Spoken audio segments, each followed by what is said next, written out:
A dance? No. I'm doing a dance as I come in live from New York in the Dallas-Fort Worth area, Irvine, Texas. It is Talking Crit. I'm sorry, it's a new year. I'm a little giddy, and I'm sober. Sober. All right, I got Oh, well, that's good. How long? How many days has it been now? I got Taco Bell. Oh, or did I have a? Oh, I'm drinking a New Glarus beer. Oh no. Oh no, I've got a bottle of wine waiting for me right after this. But in the meantime, I'm like excited and happy because we have a special show for you folks without special guests. You got two special What? people. Oh You yeah. got two special people. We're Uh, special in every which we're, way you can we're think. special. I feel like SpongeBob special, but we're special. No, we're Uh, so special. we're so special. I'm Eric Tenkar. Most of you all know me. If you're watching this and you don't know me, there's a fucking issue. I don't know why you're here. But I am Eric Tenkar, your bartender in the OSR. And with me, as always, my once a week work spouse, Ben Mike. And by the way, back at the warehouse for the first time since I believe October, Yeah. when the internet went out here, and I was gone the whole month of November, and then when I got back, the internet didn't work, so I was from my house. So I did the most unbad Mike thing of all time. I said, "I'm Gary's not going to help me because Gary would normally come here and do stuff, but Gary's he's just like f you." And so Oh, I went to where the internet was. I unplugged everything, which reset it. I plugged it all back in, and guess what? It worked. That's all I needed to do was just rehook it's up kind of like everything. kicking So the tires, right? Or just like, I'm such a luddite. I don't know how to do these things. It's just I finally had time this weekend. I finally had time to do it. So I did that, and so we're back at the warehouse. You see all the great works of art behind me. I'd rather actually be here. I always get antsy at the house because we could have unexpected visitors. My grandkids and kids are always popping in. My wife's popping in. You just never know. Out here, it's cool. It's calm. It's in the middle of nowhere. Nobody's outside. It's actually scary out there because it is a warehouse complex where nobody's in here at night. Nobody. There's a Fuzzy's Tacos about half a block up that's open to about 11. But other than that, there's nobody here. So I could be killed by a serial killer here. Except I have my gun here. So hopefully I get a few shots off at him oh before well. he cuts me to pieces. Do I need to go to my drawer? No, you're okay. You're fine. All right, And I'm just also, saying. hey, and in the car, I also have I have the taser that you left here a few years ago. So if I manage to make it out to the car, But I can get a taser. I probably should have the car. but Mike, and here's the funny thing with that taser, it looks like an electric razor, like the cheap ones. It Like does. It it does. looks like the ones they advertise on TV. Here's your attack razor, and like rip your face off. Well, if you do this one, you'll zap your face off. But maybe it's like electrolysis. You won't have to shave again. I don't know. But Well, hello to everybody. Gosh, there's so many people here already. I can't I hear know. everybody. I'm just Hello, running Tom through the and comments. Rob and Uh, Bill and yeah, Bob and oh my gosh. we never had. Oh, there's Wonky. There's Keelan. Hello, Oh Keelan. yeah. Oh, There's by the way, there's somebody else too. I'm going to mention. I'll mention this briefly, but next week we're going to have an NTRPG Con centric show. We're going to have Gary Oliver on, who really does way more work than I do running this thing. So we're going to talk about special guests. We're going to talk about just stuff going on, and like I see a few special guests here tonight. Bill Barsh is one of them. Wonky's one of them. Keelan Halverson, great artist, a young guy who we wanted to really. We're trying to get a little younger, Eric, because you know what, the old guys are getting older. And despite what Matthew McConaughey says in Days of Confused, I just keep getting older. The girls just stay the same. Well, that's the problem, is that we're getting older, and so we need to get some younger people in our hobby. There's Lou. Oh goodness, we got a full house tonight, man. But dude, you're an old white guy, so that there's just too many of us. All right, we're not doing our service for the OSR and passing. I mean, passing the torch. I meant. Here's the funniest part is that I'm an old white guy, but my great grandfather came across to Ellis Island from Italy, so I'm only 2 generations back American. I mean, whatever, 2-3 generations back. I mean, so am I really that? I guess I'm white. And then my mom's side of the family came from the swamps of Louisiana, and God knows what they mated with back there. I mean, I may be part crocodile or alligator. I'm sorry, not crocodile. I mean, part alligator. I don't know what I bet those were the days when first cousin was close enough, right? Or far enough away. For first cousin was far enough away back You're not then. living under the same roof beforehand, right? That's okay. Listen, So, Mike. I don't know what I am. I'm a Heinz 57. Like I'm a Germanic mutt. Okay, my mother's side is German and Dutch, and my mother's side I am third generation on her mother's side, but second generation on her father's side because he was Dutch. On my father's side, my father was born in Goce, which is now an area of Yugoslavia, but they were Germans. So I am a Germanic mutt, which on my father's side, I'm the first generation born here. And my son, the best man at our wedding for Rach and I, is 100% Puerto Rican, which means, and that's his own terminology, but he's 100% Puerto Rican. God bless him. But he identifies more with Rach than with me. So he plays all the Celtic songs so he could be an Irish rebel, except for the fact that he's 100% Puerto Rican. He's from a different island. How about that? It's just, most of us are mutts. I mean, I don't like when people use the slur where they try to go, oh, you're whatever white.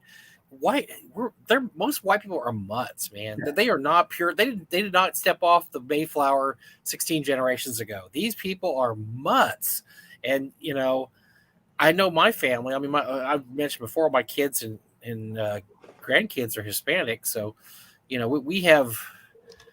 we've got everything going here, and it's great. But it's great though. I love that's the way I like it. I like it like that. I like diversity, and so that's wonderful. But we're going to be touching on that subject, Eric, because we have some crazy ass shit that went down this week. Show me on the dial where the OSR touched you.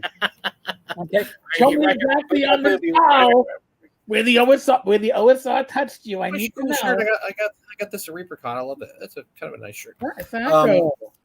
Thaco. That's for you, Glam, if you're out there. Thaco's hammer. No, we have some. We have.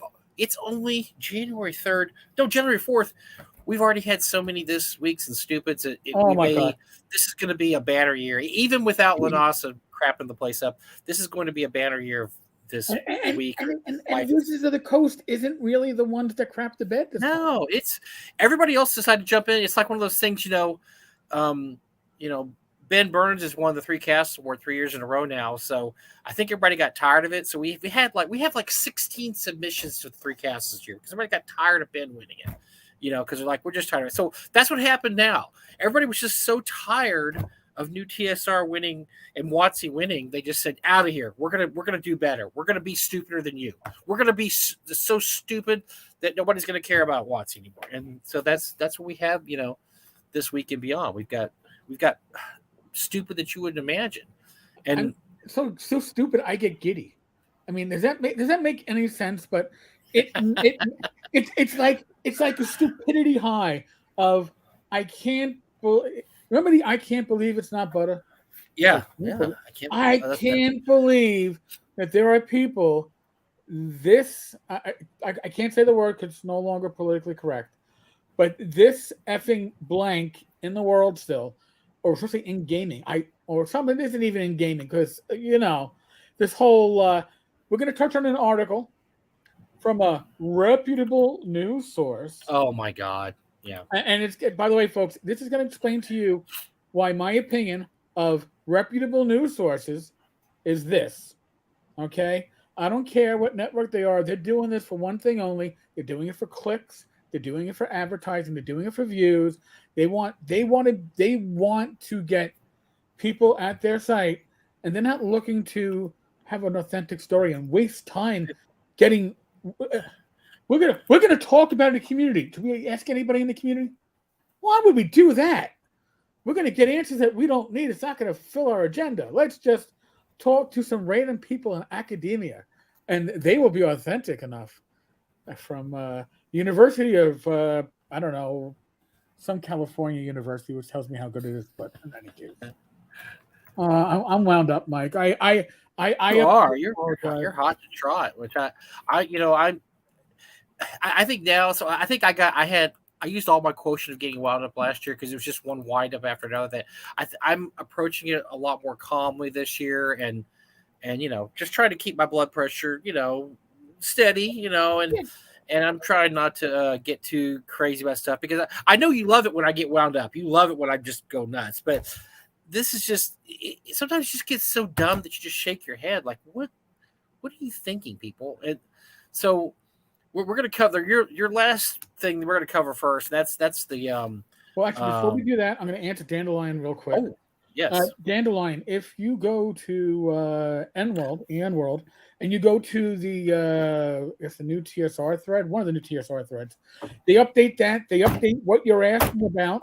So I am not at liberty to discuss it, but any of the filings, any of the paperwork, uh, has likely been already posted in that thread, and you can follow it. File it. It's already been filed. It is ongoing. I'll just put it to you that way. So that's let me here. I'll put it another way. In the next couple of weeks, we may have to do a GoFundMe because it may get to the point where Okay. we're reaching the point where the expenses are to that point. But until I know what the expenses are going to be, I don't want to. Yeah, Eric just didn't want to just get him to send big sacks of money and Yeah, then not saying that I wouldn't appreciate it, but I want to know what the funding is going to be required, and we'll know shortly if he this wants is to be he wants to be transparent on what the money need, how much right. money is needed, what he needs the money for, Right, and I've which is already good. Which is good. I'm glad right, that and it's that's how public you should knowledge. do it. I've already spoken with Bob Brinkman. Bob is going to be the unofficial auditor of not only the money's raised, but the money spent, especially if I prevail and New York state law comes into effect. That would be the anti-slap law. Uh, my expenses, court expenses, and lawyer fees will come back to me. And if that Mhm. happens, I don't want to take GoFundMe monies and go, hoo hoo. I want to make sure the monies that come back, Bob will do the accounting of it, and we'll say, all right, after all expenses, what are leftover monies, and we will as a community decide what charity will get those monies. All right, so that's to make sure that nobody is like, oh, Tenkar is going to profit off this. Wow, where'd all You the know, money that we gave to Tenkar go? Gee, I yeah, guess there's no he's a profit. phony. He's a phony. Damn it, he's You spending know, it all on beer and crackers or whatever you oh have. yeah, Rob's saying we never spoke about the. Well, we did. We didn't miss the OGL leak, Rob, because we talked about it a bit last week. You were here. You were here. Did they actually? You were here arguing with Ty for 15 minutes, and you Yeah, grind the whole show to a halt. To where I two had of people them. going, "What's It, Rob it, it, doing? Tell it was like Rob a to shut rock'em, up. remember Tell Rob and Ty to be quiet." remember the knock'em sock'em robots? Those like Uh, the little punches that you pop the head off. That's what we're watching. There's no fair and balanced reporting unless and now some people are going to disagree with me, and that's fine. I get most of my current events news, and when I say current events, not like hearing about the shootings that happened in the city or anything like that, mhm.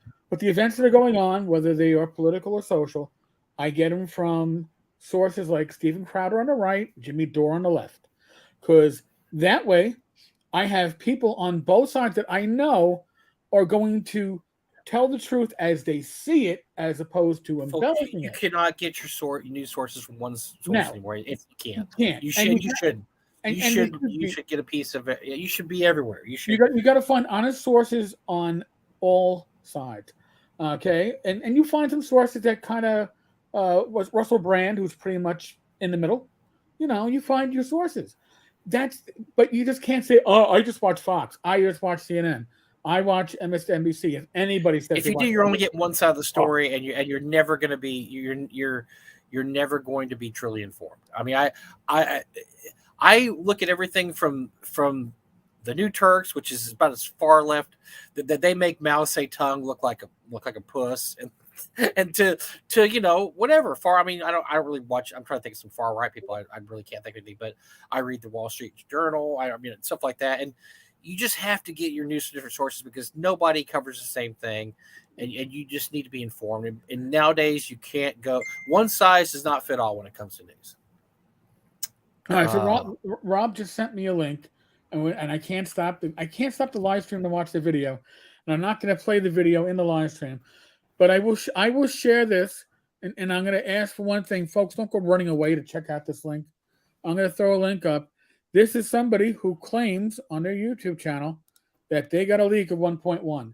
Now I don't know if that's true or not, but it would certainly be interesting. Let's see. Who would the Fox News of TTRPG be? I know. The Clownfish TV. Clownfish would be if you took Fox News and you turned it up to 11 on the Spinal Tap line. It's Clownfish TV, but CTM. But it's not just that. The problem with Clownfish TV is they're wrong on nearly everything because they don't do any actual investigation or informed reporting. They're the apex of what would you call it? Just like the tabloids. They're like almost like a tabloid. They don't do any research. World News, Star, the Globe. They just take it because I don't know if anybody remembers, but when new TSR came out, they loved new TSR. They're fighting against the power, man. He's great. He's awesome, and they're going to do all these things, and then they never talked about him again because it turned out that they realized he was, who Glenn, he is. you missed your shout out earlier. You missed Clownfish is awful. They're terrible. They're garbage. They're terrible. Every time they talk about a story that I actually know stuff about, they're wrong. They're wrong on everything. I'm like, nope, that's not true. Nope, that's not true. Nope, that's not true. Nope, that's not true. Nope, that's not true. But it's because they go to a single source. Hey, right. And it's usually the source that's self-interested. All right, it's not like a third party that, Yeah, if you want to do a story about new TSR and you talk to, I don't know, Ernie, and that's all, and you don't talk to anybody else, well, you're going to get a certain slant to the story that is going to, fill in all your perceptions, but it's not necessarily going to be the way the story really goes. A true news source would talk to different sources, but unfortunately, you're going to see that doesn't really happen anymore. And I don't know if it never really happened. So I think news or public news made an effort more when we were growing up, Eric, like maybe the 60s, 70s, 80s, where we're going to try to present both sides and we're going to do a little research here. But nowadays it's like, okay, here's my conclusion. I'm going to find all the sources that agree with my conclusion and I'm going to present that. And then that's going to be the story. I'm not going to bother to find anything that goes outside my little understanding of the issue. I have an agenda. I'm a reporter. I have an agenda. I am going to find every source that supports that agenda. That's what we get now. Or you get like we got with this PBS story we're going to talk about, where my suspicion is the person that did the story was lazy and didn't know anything about the subject matter, and so they just did the most haphazard, slapshod job of doing any research at all, and just threw it out there. And so, well, why don't you post that PBS article so people want to see that, if people have seen it or if they want to see it.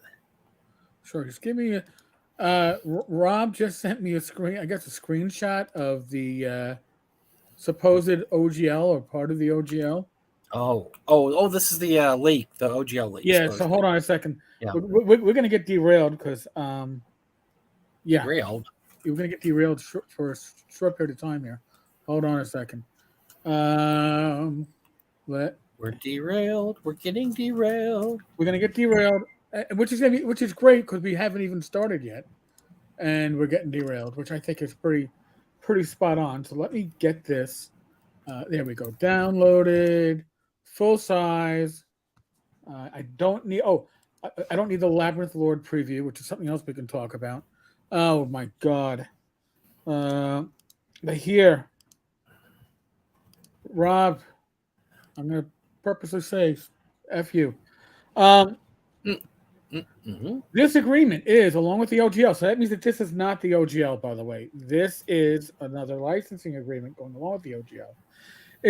This along with the OGL, non-commercial, an update to the previously. Oh, I guess it is.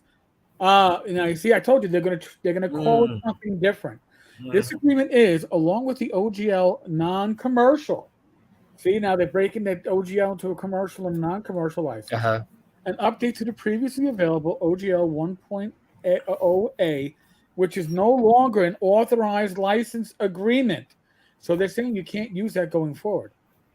We can modify or terminate this agreement for any reason whatsoever, provided we give 30 days notice. We provide notice of such changes by posting the revisions on our website and by making public announcements through our social media channels. You own the new and original content you create. You agree to give us a non-exclusive, perpetual, irrevocable, worldwide, sub-licensable, royalty-free license to use that content for any purpose. Holy shit, Rob. All right. Well, at least that's better than saying you don't even own your product. when you come up with something, we own it. By the way, we own everything you come up with. They're saying you own it, but we set all the terms of how it's licensed. Every term that there is, we're gonna set.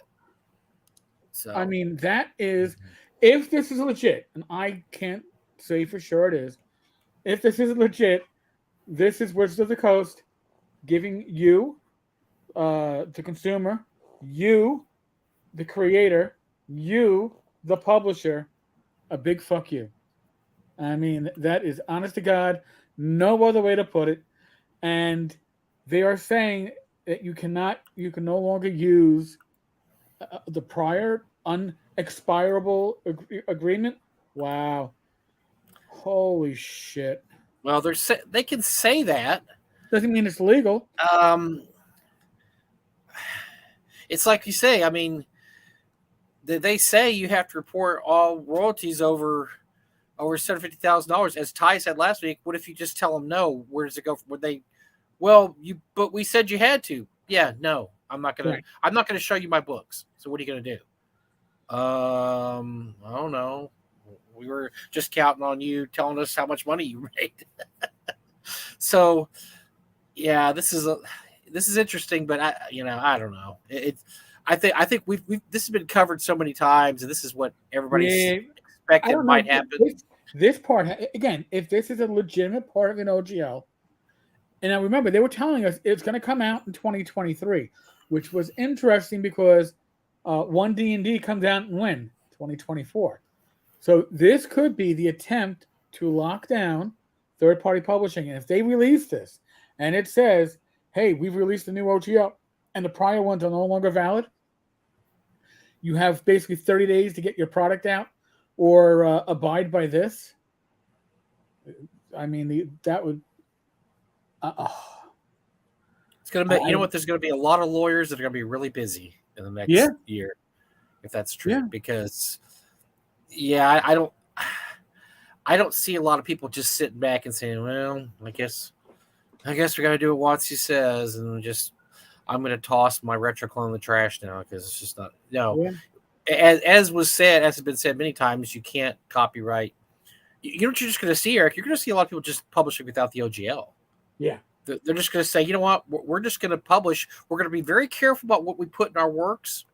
We're not going to use any D&D content monsters. We're not going to use anything that could be seen as WotC content, and we're just going to keep publishing, but we're going to be very careful what we're going to publish. Because I don't see a lot of people just hanging their heads and going, well, I guess we'll just do what WotC says and go along with their agreement. It's well, you already know what thing Wizards of the Coast regards as IP, intellectual property. So you could always use orcs and goblins and giants and dragons. Oh my! And all you got to do with the the presentation is the same thing they used to do with what was it? The Mayfair game stuff? It hits to hit points are now hits to kill, HTK. Well, there's a lot of things you could do. I mean, yeah, just make up. Maybe people to start making up their own monsters and not use WotC content type monsters and start making up their own stuff. I mean, how hard is it to make up?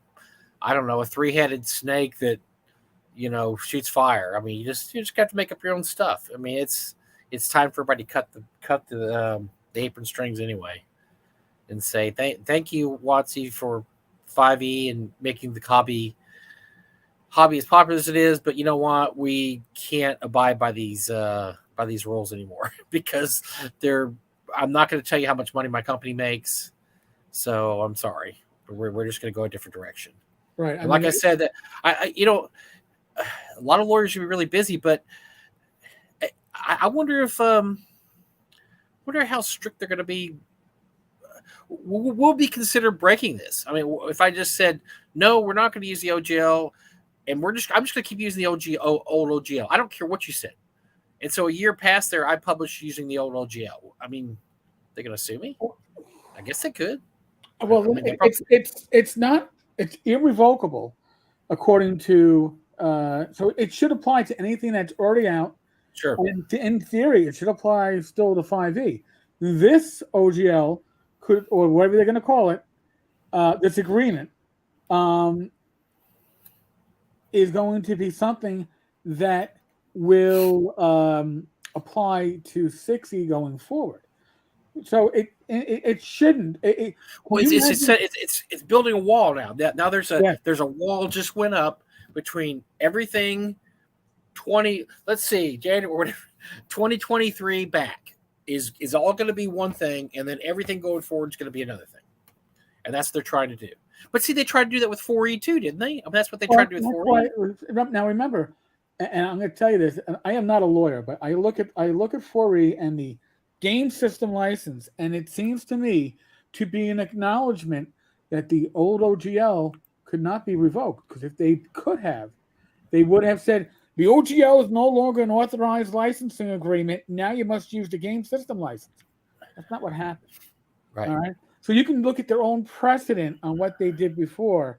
And again, they can certainly say, well, with our new material, with 6th edition, you can only use 1.1 OGL plus whatever licensing agreement. Yeah, Lou, I think it doesn't have. It is a revocable, perpetual. The old rules. This is going forward. They're saying going forward, this is the rules, buddy. Is that you have to either do this or nothing. There's no getting around the rules here, because there's been speculation. Look, I have my ear to the ground. There's speculation that people were trying to work out a way to do a Pathfinder run around and do 5e and call it something else, but basically making it 5e pre-OGL or pre-6e or whatever you want to call it, pre-new TSR. And so this seems to be them saying, no, we don't want you to do that. We don't let you do that. And as Bill says down here, they can't revoke the products already made. They can revoke the OGL. So yeah, you can't say, okay, well, sorry about Rapid-Athic. You need to pull all those off the shelf and burn them.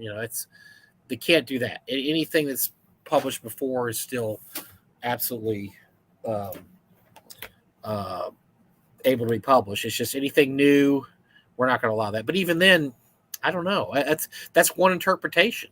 Right. I mean, they're saying that the old OGLs are unauthorized.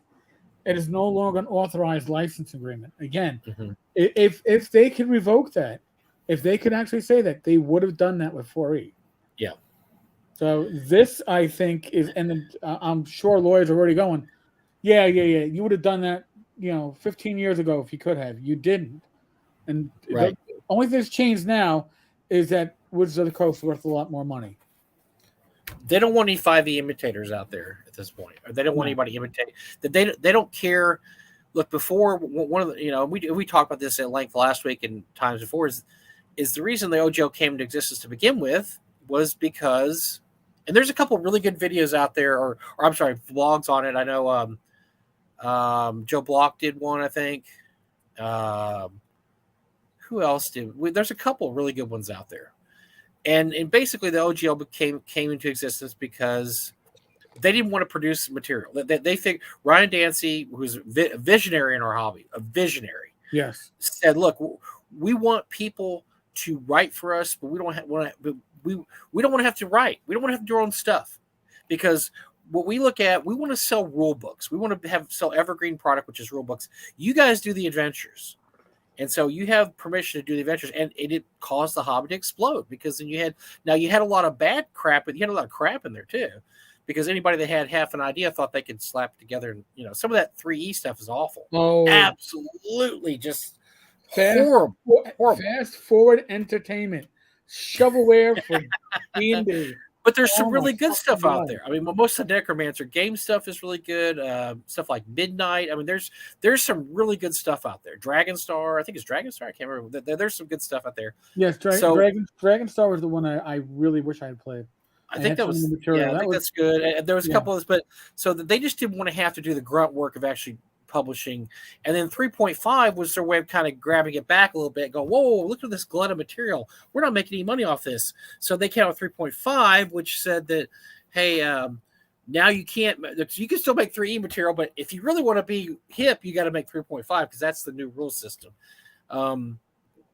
So there's, like I said, there's some really good writing out there about exactly how this happened and why it happened. But that's basically it. They didn't want to have to do the grunt work. They didn't want to have to do adventures. And it worked out really good for them. The hobby grew. 3E was really popular. 3.5. And then when they decided to ban 3.5, Paizo said, wait a second, everybody still plays this game. There's nothing wrong with this game. And they had Pathfinder. For those who don't remember, Pathfinder was so popular during the days of 4E that it actually outsold 4E. It outsold 4E by a large margin. It was more popular than D&D for a few years. That's how popular Pathfinder became. So I think they don't want a repeat of that, Eric. They don't want a repeat of the Pathfinder fiasco. But where we're going to abandon this and yeah, Pathfinder or Paizo, you can use it. And oh, look, they're outselling us now. Whoops. So that they don't want to abandon 5E and say, yeah, okay, we've got this new TSR, you can do whatever. They're saying, no. All right, I don't know. I just looked this up on InWorld, and the screenshot that Rob showed is part of it, but there's another paragraph that this original Reddit thread shows where we got an official leak of 1D&D OGL 1.1. We received an official leak of OGL 1.1 in our weekly Roll for Combat Live YouTube show. We were talking about what we knew about 1.1 when we received a leak of OGL 1.1 from a reliable source. This isn't a scam, a troll, or clickbait. Here's the last paragraph, and you tell me if this is a fucking trolling. Here's the third paragraph. You waive any right to sue over our decision on these issues. We're aware that if we, capitalize, stretch our decision of what is or is not objectable under these clauses too far, we will receive community pushback and bad PR. And we're more than open to being convinced that we made a wrong decision. But nobody gets to use the threat of a lawsuit as part of an attempt to convince us. Okay. All right. I'm sorry. That to me leads me to believe that somebody is pulling on my underwear and just gave me a wedgie. Yeah, I'm not. Nobody signed. Nobody would sign that. Nobody's gonna. Nobody's gonna put that. Nobody would sign giving all the rights. PR, but if it does, this is like fucking clownfish TV shit. This isn't a COVID vaccination where we agree not to sue the government for bad effects. This is the OGL. No, that's a joke. Okay. That's not good. I'm removing this for now. Interesting, and again, it's certainly written the first two paragraphs, but that third paragraph, it's the wedgie. Okay, maybe they're just there's a possibility here, Eric. They could be floating a lot of this. That this could be controlled leaks to see how people react or see what people say, because they might not even know that. They probably don't know how people react. They probably don't know how this would even be. Ty brought this up last week. How are they going to enforce? I want to know how much your company made, and so you can pay us royalties. How on earth would they even enforce that? Would you have to sign a contract that says WotC has the right to go over my books? I have to send them a copy along with my accountant's copy. I have to send them a copy too. When's WotC going to get the time to go through your books and see how much money you made? No. We went through your books. We found out you said you made $33,000 last year. Our accountants found you made $44,000. What? They don't have time to do that. They don't have the manpower to do that. It's just weird. I don't get it, because it seemed like that was something that was floated out there. They're going to see how people react to it. that may not even be part of what they're doing. But just look, a lot of this stuff is just being floated out there to see how people will react. And if you remember the date, so when they decided they're going to get rid of 4E, they stopped publishing 4E stuff. They started doing a lot of 5E events at conventions. And as a collector, some really hard to find stuff is they came out with these collector packs at conventions where they had a whole adventure in there where basically you were playtesting the 5E rules. And they would have different things. They're like, tell us what you think about that. And they were big. These were big, giant adventures, big packs, and they would have a lot of rules in there. Some of those never made it to 5E. Some were just, we're going to float this out there. You tell us how it went in your game. And so some of the stuff, it didn't go very well, and people wrote in and say, hey, I ran the game at convention A, and this didn't do good, and it never ended up in 5E rules. They're going to float a lot of stuff out there. They're going to float this stuff to see what the effect is on the, biosphere out there. I can barely say that, Eric. I know. Let me see if I can get this. I know you can't get any bigger, but I don't know if I can. Let's try. No, that's okay. Don't worry about it. Well, if I get it bigger, here, I'll let you guys read the bottom. This is from Reddit D&D. You waive any right to sue over our decision on these issues. We're aware of that. Again, the capitalizing of the we is wonderful. If we stretch our decision of what is or is not objectionable under these clauses too far, we will receive community pushback and bad PR. First off, they're not going to say bad PR. They will say bad public relations. They're not going to abuse abbreviations in an actual contract, just so you know. And we're more than open to being convinced that we made a wrong decision, but nobody gets to use the threat of a lawsuit as part of an attempt to convince us. That's why I'm saying bullshit on this. Okay? Yeah, you're right. This is bullshit. I have my mic muted. Sorry about that. I was screaming over here. Yes, that's all. Yeah, that's no. Nobody write the capital R and the capital we, and nobody writes like that, do they? That's. Ken Whitman does, and but Ken and Lanasa do, nobody else does now. Yeah, so just take this all with a grain of salt, people. It sounds really sketchy. Yeah, I mean, listen, I know the sources that Mike and I have. This could, again, that first two paragraphs are kind of quasi-believable in that theoretical, I could see Woods of the Coast being this kind of a douchebag. But then when you get to the but you can't use the threat of a lawsuit to convince us. See, it would this would actually make sense. They say, because, like, for instance, the DMs Guild and stuff says, you still own this, but we can do whatever we want to with it forever and ever, and you really don't get any reparations for it. This is at least saying, well, you own it, but once again, we're keeping all. This is just exactly the same arrangement as the DMs Guild, basically. Why would that be a shock or a surprise? They're saying that, you still own the character or whatever, but you can't do anything with it except on the DMs Guild, and we can do whatever. Yeah, this is sketchy, man. Yeah, sketchy. I wanted to put that up there because that final paragraph is kind of like, we got you. Come on. And if that's true, there's dozens of lawyers out there rubbing their hands together gleefully, going, "Yeah, we'll see how this goes." And I'm sorry, I don't see this. This just seems weird. I mean, it's coming from a video channel that I'm not going to say just because I don't know the channel. It isn't important, but I mean, again, they're sharing this on the YouTubes and on N-World. And it's give Wizards of the Coast your money. The new open game license, OGL for D&D.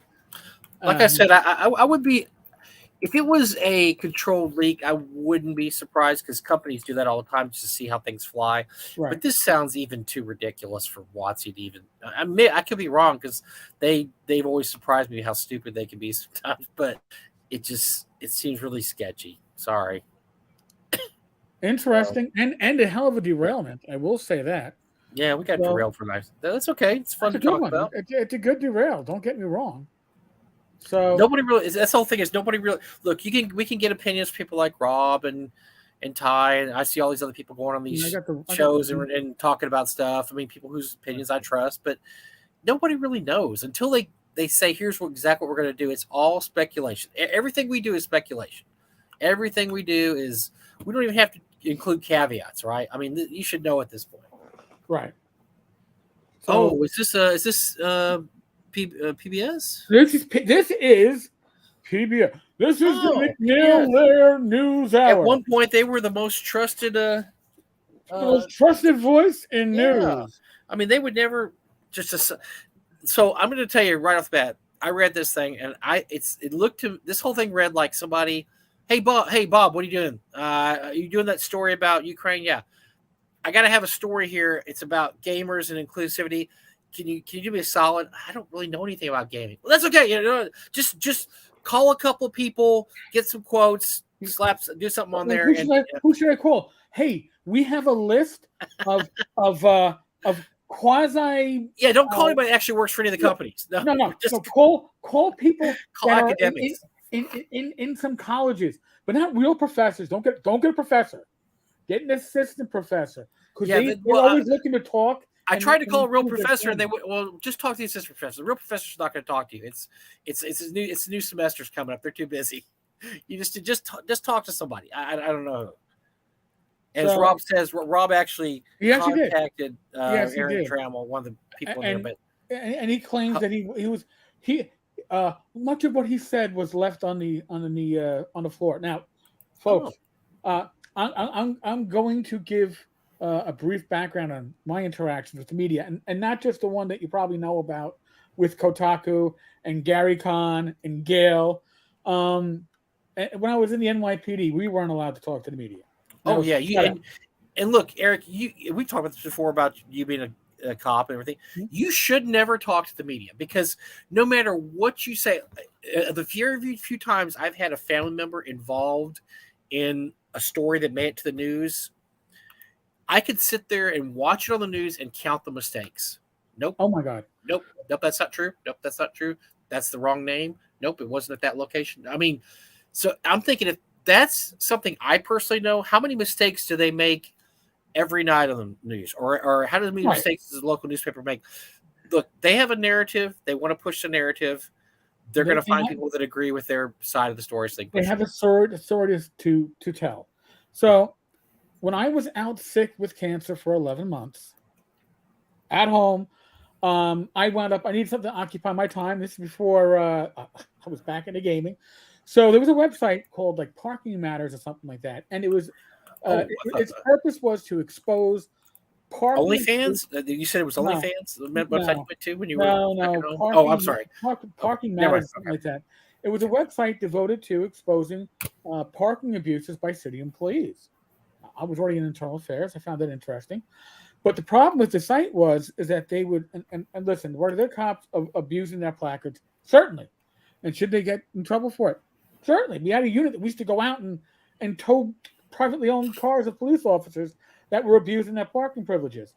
But these people were not just taking a picture of the parking placard, they were taking a picture of the plate on the cars. And at the time, I'd already dealt with and knew about at least 2 individuals who were stalking police officers by writing down license plates at NYPD police precincts and then having a friend in DMV run the plates to get the addresses for cops, send them harassing mail, threaten their family, make phone calls. So under a pseudonym, I was reaching out to the website. So I said, listen, I'm a cop. I happen to be internal affairs. I can't identify who I am. But all I'm asking is leave the police parking placard up, but can you obscure the actual license plate where it is indicated? And I explained, and you know what, the guy was great. The guy was fine. I had to reach out to him a couple of times, and they started doing it automatically. And then I get an email, and it's like, hey, listen, the New York Times wants to do an article on our website, and they're interested in talking with you. I went, really? Oh boy. I went, that's interesting. Can I give them your contact information? I go, well, the only contact information you have is my email. So it's the only contact information I was. Well, they want to call you. I go, let me explain to you how this is going to work. Okay, they are going to call me and they are going to ask me 5, maybe a dozen questions. And out of those dozen questions, they're only really looking for the answers on one. Mm-hmm. And that's the question that they're going to take out of context. And he's like, "No, you're kidding me." I go, tell them to send me the questions. They send me the questions. And then there was one question, I can't remember how it was exactly phrased, but it was that one question, like question 7 or 8, which you've already answered these questions. They're Right. that, yeah. And then you get the one that it's like you look at it, and again, I was an internal affairs supervisor. I'm like, wait a second, this is like, if I answer this question, I'm putting either the department in bad light, or I'm putting a precinct in bad. I can't answer this question. I wasn't there. Yeah. And then I mentioned that to the guy. He was like, "Oh, I didn't even. You're kind of right. I can see what you're talking about." So that's why I don't deal with the press. But what do I tell them? Tell them you forward me the questions. If I don't answer them, I don't answer them. So it was the same thing when Kotaku was doing their investigation. I called it an investigation. Whatever. The article was the Gail Fluff piece / Gary Kahn hit piece, which is, by the way. So for those who don't remember, this was looking at Gail in a sympathetic light as this poor, frail old woman who's just being beaten down by the awful people at WotC and the awful people in the hobby that just write terrible things about her because they just don't like her. When most of us know the true story, I won't go into it, but we know the true story. And so this was going to be the opposite of a hit piece on Gail. It was going to be a sweet piece, like, poor Gail. It was a hit piece on Gary Kahn. Yeah, because Gary Kahn was sexist. This is going back like 6 years. Yeah, because she's always said that she wasn't allowed at Gary Con. Well, first of all, that's not true because I've seen her at Gary Con. She's actually has been at Gary Con, but she says that they told her not to come. That's not true. She did decide not to come because they weren't doing what she wanted them to do, and they had arguments over the how the money was being spent, blah blah. So that one con, the one that's where I got the questions and then I posted the questions online and never answered them. Or I answered them online, where it's like, and Cecilia was very upset with me, and she had, and I, by the way, folks, I did get trolled by Kotaku fans. Sounds strange having a website called Kotaku. It reminds me of like Japanese porn, but here's the thing: the questions that were asked are pretty much like, "How do you feel when you beat your wife?" It was questions questions like that. Where it's like, this question is not just irrelevant, it doesn't even apply to me, but they wanted a certain narrative. They're going to write because that reporter, I can't remember the name of her, but Cecilia, whatever her last name was. She's a fucking joke. She approached the story as that I have a theory. I'm going to look at everything to support my theory, and I'm going to reject anything that doesn't support my theory. That's how every one of her stories that she's ever written has come out. Is that I have a way I want this story to go, and either you feed into how I want to do it, or I'm going to disregard what you say and make fun of you, or make fun of you and say, okay, well you're obviously a stooge. You don't know what you're talking about. So that was. I actually had a fun time with that one, exposing the questions, because she felt that I should not reveal the questions that are being asked, and I'm like, these questions are awesome. Yeah, if I remember correctly, you posted the questions on your blog, didn't you? Which is funny. She was so offended. Yeah, she got so offended about that. But because they don't want you to see how the sausages are being made, right? Right. Listen, I know how the sausage is made. I don't trust reporters, and I know there are people. In a lot of ways, I fill the role of an investigative reporter, but I'll tell you right now, anything where I've had to talk to anybody in confidence, I've never revealed who they are. I have sources that I will take with me to my grave, and I believe in being a reporter of the classic type, which is you look for the truth, and that's how I was trained as an investigator in internal affairs.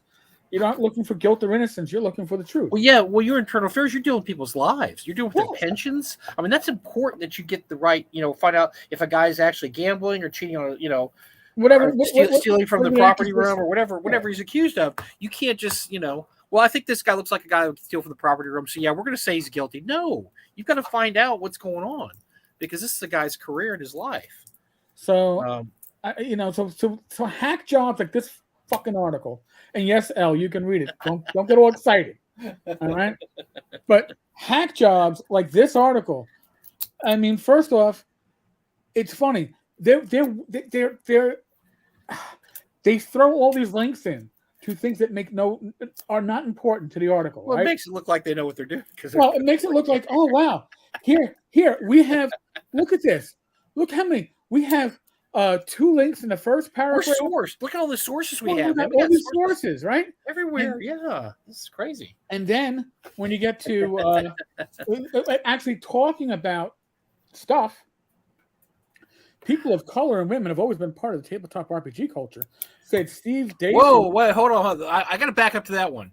Yes. I thought the theory was always that it's just you old guys are crazy. No one of color and no women ever played this game. It was gatekeeped from the word go. I thought that was always the narrative. This guy's going against the narrative. But according to Steve Shield, postdoctoral fellow, postdoctoral. So he's got his doctorate. But look what he's specializing in. He specializes in studying male-dominated subcultures. There is a lot of jobs for that. I can tell you. I was looking the other day and I saw postdoctoral fellow at American University. He's got a job doing God knows what when he gets through with that stupid degree. He's gonna be teaching. He's gonna be teaching. He's gonna be a teacher. He's gonna be who?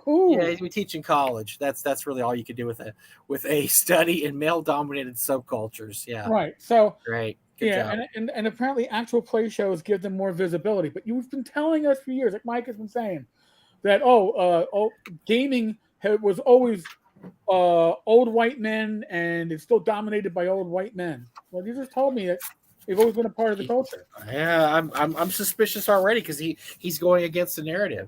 By the way, so we have to ask Greg if he has anybody that he's teaching with that majored in male. Oh my God, yes. I don't know. Maybe he has. Maybe there's a gender studies male subculture class at the university he teaches at Canada.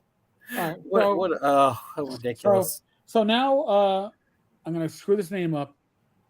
Bria Ilyangar. Greg said, "Might as well major in ice cream." Wow. Well, actually, that might be more useful. I'd go to a class about ice cream. I don't know if I'd go to this class. She's apparently a celebrity game master of sorts. All right. She says she gravitates toward playing non-human characters like elves and merfolk. No problem with that. No problem with that. But she claims the reason is because she is she's on several axes of identity, and she happens to be Black and a member of the LGBTQ community. Okay. All right. Now, but that means, like, Mike, it's a kind of like a joke, but I generally play dwarves. And where does that put me on this axis? I don't get the axis because I know people who always play elves. I know, and it's not because they identify one way or the other, just like to happen to like to play it. So to say that, because I don't get it, man. This hurts my head because it's like trying. They are trying to find. You gotta realize a lot of these answers. Like, a lot of these stories, like, what's the question? I don't know, but I'll make up the question to find it. No, you gotta understand, Eric. So I see this stuff a lot, and the whole thing you gotta understand is these are the same people that say, "I'm a female and I went to a comic book shop and everybody there leered at me and they laughed at me and they wouldn't help me." Picks or it didn't happen. I mean, I don't personally see that. Now, this to me doesn't happen. I mean, because I don't personally see something doesn't mean it didn't happen. I didn't personally witness the moon landing, but I'm pretty sure it happened, unless that it's a conspiracy too. But these stories, I always have to just take it with a teensy bit of grain of salt when they talk about how, I went to try to play this game, but I wasn't welcomed, or I didn't feel like people liked me there, or whatever. Well, I mean, I'm sure that happens to people. I've been unwelcome in places, with other white dudes that I didn't feel like I was welcome, So I'm sure it happens, but I always have to wonder when they talk about that because there's no way of proving or disproving it. There's no way of proving it. But now, here's my thing too, and CTM, I don't watch live plays I can't. I just don't enjoy them. It's kind of like watching bad porn. I just don't want to. I'd rather be part of it than watch somebody else do it. Okay. So she might be an amazing DM, and yeah, her name was hard to spell. I should not oppose her. There's a line that they attribute to her, and it's in the middle of the page right now. And this line broke my brain. Okay. It literally broke my brain because I read this and I had to go, huh? Those, and she's talking about these community events. This is organized play. So she's talking about playing at organized play, and she sometimes felt like an outsider in a space where most players were white men. And I'm not saying that she didn't experience that. I'm sure she did. Because look, if I sat at a table with all women, I would feel like an outsider because look, I'm not a woman, so it doesn't matter what their nationality is. I would just feel like, well, I feel weird, but I mean, okay, I'll play. But so that yeah, she could absolutely feel like an outsider. And I understand that feeling, but here's where my brain broke. These were uncurated tables where things got very monoculture very quickly. Spoken like an academic. Yes. All right, so how dare you get and listen, if I am misunderstanding this, and I probably am, I've never heard of a curated, let alone uncurated table at a gaming convention or organized play or anything whatsoever. Curated means hand-picked, right? You curate something, you pick it out. Those uncurated tables were things that very monocultural very quickly. Are you saying that you prefer a curated table, which would mean playing with a group of your peers, which is what we generally do, right? We did that in high school. We generate. If you're telling me that these uncurated tables made you uncomfortable, and why are we using uncurated anyway in this sense? These are public tables. These are Adventurers League, apparently. Are we supposed to be assigning seats based upon criteria that we shouldn't be doing? I mean, that broke my brain. You understand where her experience is. I'm looking at her page right now. It says she's an American GM and player.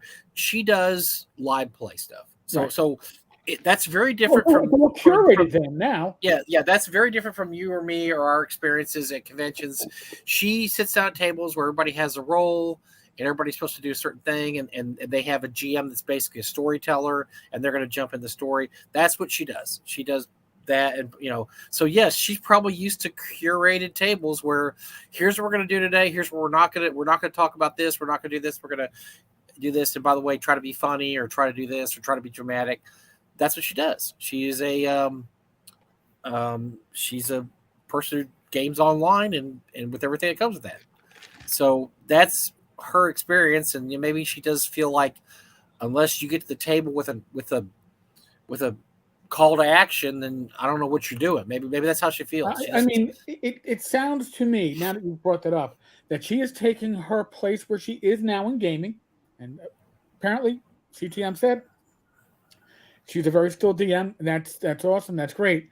That means that she, on her live streams, gets to curate who sits in those seats. Right. And when she was a player, she sat at tables where, I'm with a bunch of randos, right? And one or two are probably bearded old grognards, who haven't bathed in a couple of days, and unfortunately, and they go and they might be curing in a different way, but these are I know, but these were uncurated tables. But the language being used, I find it's offensive because it's like saying, well, they were uncurated tables because look the masses. So look, look. This lady puts a lot of work in. I just picked one of her GMing stints. She did Ghost of Saltmarsh, which they, and I hate when they do this. It was 4 seasons long. A season is whatever. They try to make it like it's a miniseries. Each session was over 3 hours. She did about 10 to 12 sessions a season. All right. So we're talking. Let's see here. Well, first of all, she did season zero, which was 3. That's 14. 26, 32. She did 32 sessions for this campaign. That's pretty good. Yeah, 32 sessions, and so wait. Was this 5e? Because I didn't think it's 5e, and they one a week from this is 2000. What level were the characters then? Like level 25? I don't know. June of 2019 is on Twitch. June of 2019 to October of 2020. And like I said, each session is about 3 hours long. But here's the name of some of the sessions: the wedding episode, season 3 talkback. So they have talks. So they have the season's over. How would you think about it? They have a whole show on that. So this is what she's used to. She's used to doing a presentation. She doesn't just sit down at a table and let's all walk here and play D&D. This is a curated presentation. So yes, she probably does not like an uncurated table because she's used to having everything set up and here's what we're going to do and we're going to do this in the next 3 hours and everybody has a character right and we're going to do boom. She does not just do or plan. Oh, Joe, you want to come roll up a character with us? Yeah, you come sit down with us. And no, that's not how she plays D&D. So she's not approaching it. And this is I think this is a problem with a lot of people nowadays who get into D&D. They want their DM to be Matt Mercer, or I'm sorry, I don't want to mispronounce the slave's name. Iinger, I think is her name. Iinger, I can't remember. They want their DM to be that. DMs are not like that. DMs are you and me, Eric. We're slovenly, overweight white dudes who sit down and crack bad jokes and have terrible puns and and a lot of it's just rolling dice and killing things. We don't go for dramatic. If one of my players starts to get overly dramatic, everybody in the room looks at him like, "What the fuck are you doing? Just roll your dice and kill the orcs," whatever. Yeah, so this is not your average D&D game, right? Well, they follow up with recently actual plays I've been finding port. They don't explain enough, by the way, that she is doing these actual. They don't focus on that. She just, it's a barely written article. But again, there's no. Of course, it is. Yes, that's the whole point. It's terrible. There's not even links to her actual plays. You think I found her place? Yeah, I went to it. I found a link. They didn't link to it though, did it? I'm linking to her games right now. She does. She plays a lot of D&D. Wow, what a sloppy people that we interviewed in this article who actually have websites. We can send you to. We're not going to do that, but we're going to send you to business articles because those are facts. We don't want to say. Oh. Recently, actual plays have been finding port with a new generation of gamers, many of whom come from more diverse backgrounds. Social media allows fans of these shows to form communities and organize meetups where they can play the games they watch. Now, this is where I'm not disagreeing with the first statement here, but it's an absolute. And when you deal with absolute and you don't give me any kind of background, any kind of data, you're full of shit. Okay? Yeah. Oh, yeah. This new guard of hobby geeks are highly aware, and if they are not directly BIPOC people, they are allies, says Aaron Trammell, an assistant professor of informatics at UC Irvine. All right, so listen, he might actually have data. He's an assistant professor of informatics. Why aren't we linked to the data that he's saying that they are either BIPOC or allies, universally according to this? All right, look, then he goes on to the OSR, and this is where people like me, Rach heard it from me today. She was like, "Holy shit, you were pissed." I'm like, oh, yeah. But even within these gaming communities, now remember, these gaming communities that they're talking about are fans of organized play. They're not talking about gamers themselves, right? Social media allows fans of these shows to form communities. But now we're talking about gaming communities. So even within these gaming communities, there is some friction. Old school Renaissance, which I think we can agree that we've never agreed on what OSR stands for, but they're telling us, thank you, Assistant Professor Aaron Trammell, is a gaming movement whose players claim they are against outside politics permeating their game space, said Dashiell. Oh, so we went back to the other guy on this one. That's the postdoctorate student. Now, by the way, first off, the OSR has no one direction. We've never agreed on its definition. We've never agreed on what makes, not only what it means, what makes a game OSR. Is it have to be a D&D derivative? Can it be Traveler? They don't explain what OSR is, and their explanation is idiotic. It's idiotic. It's not what the OSR is. It's not.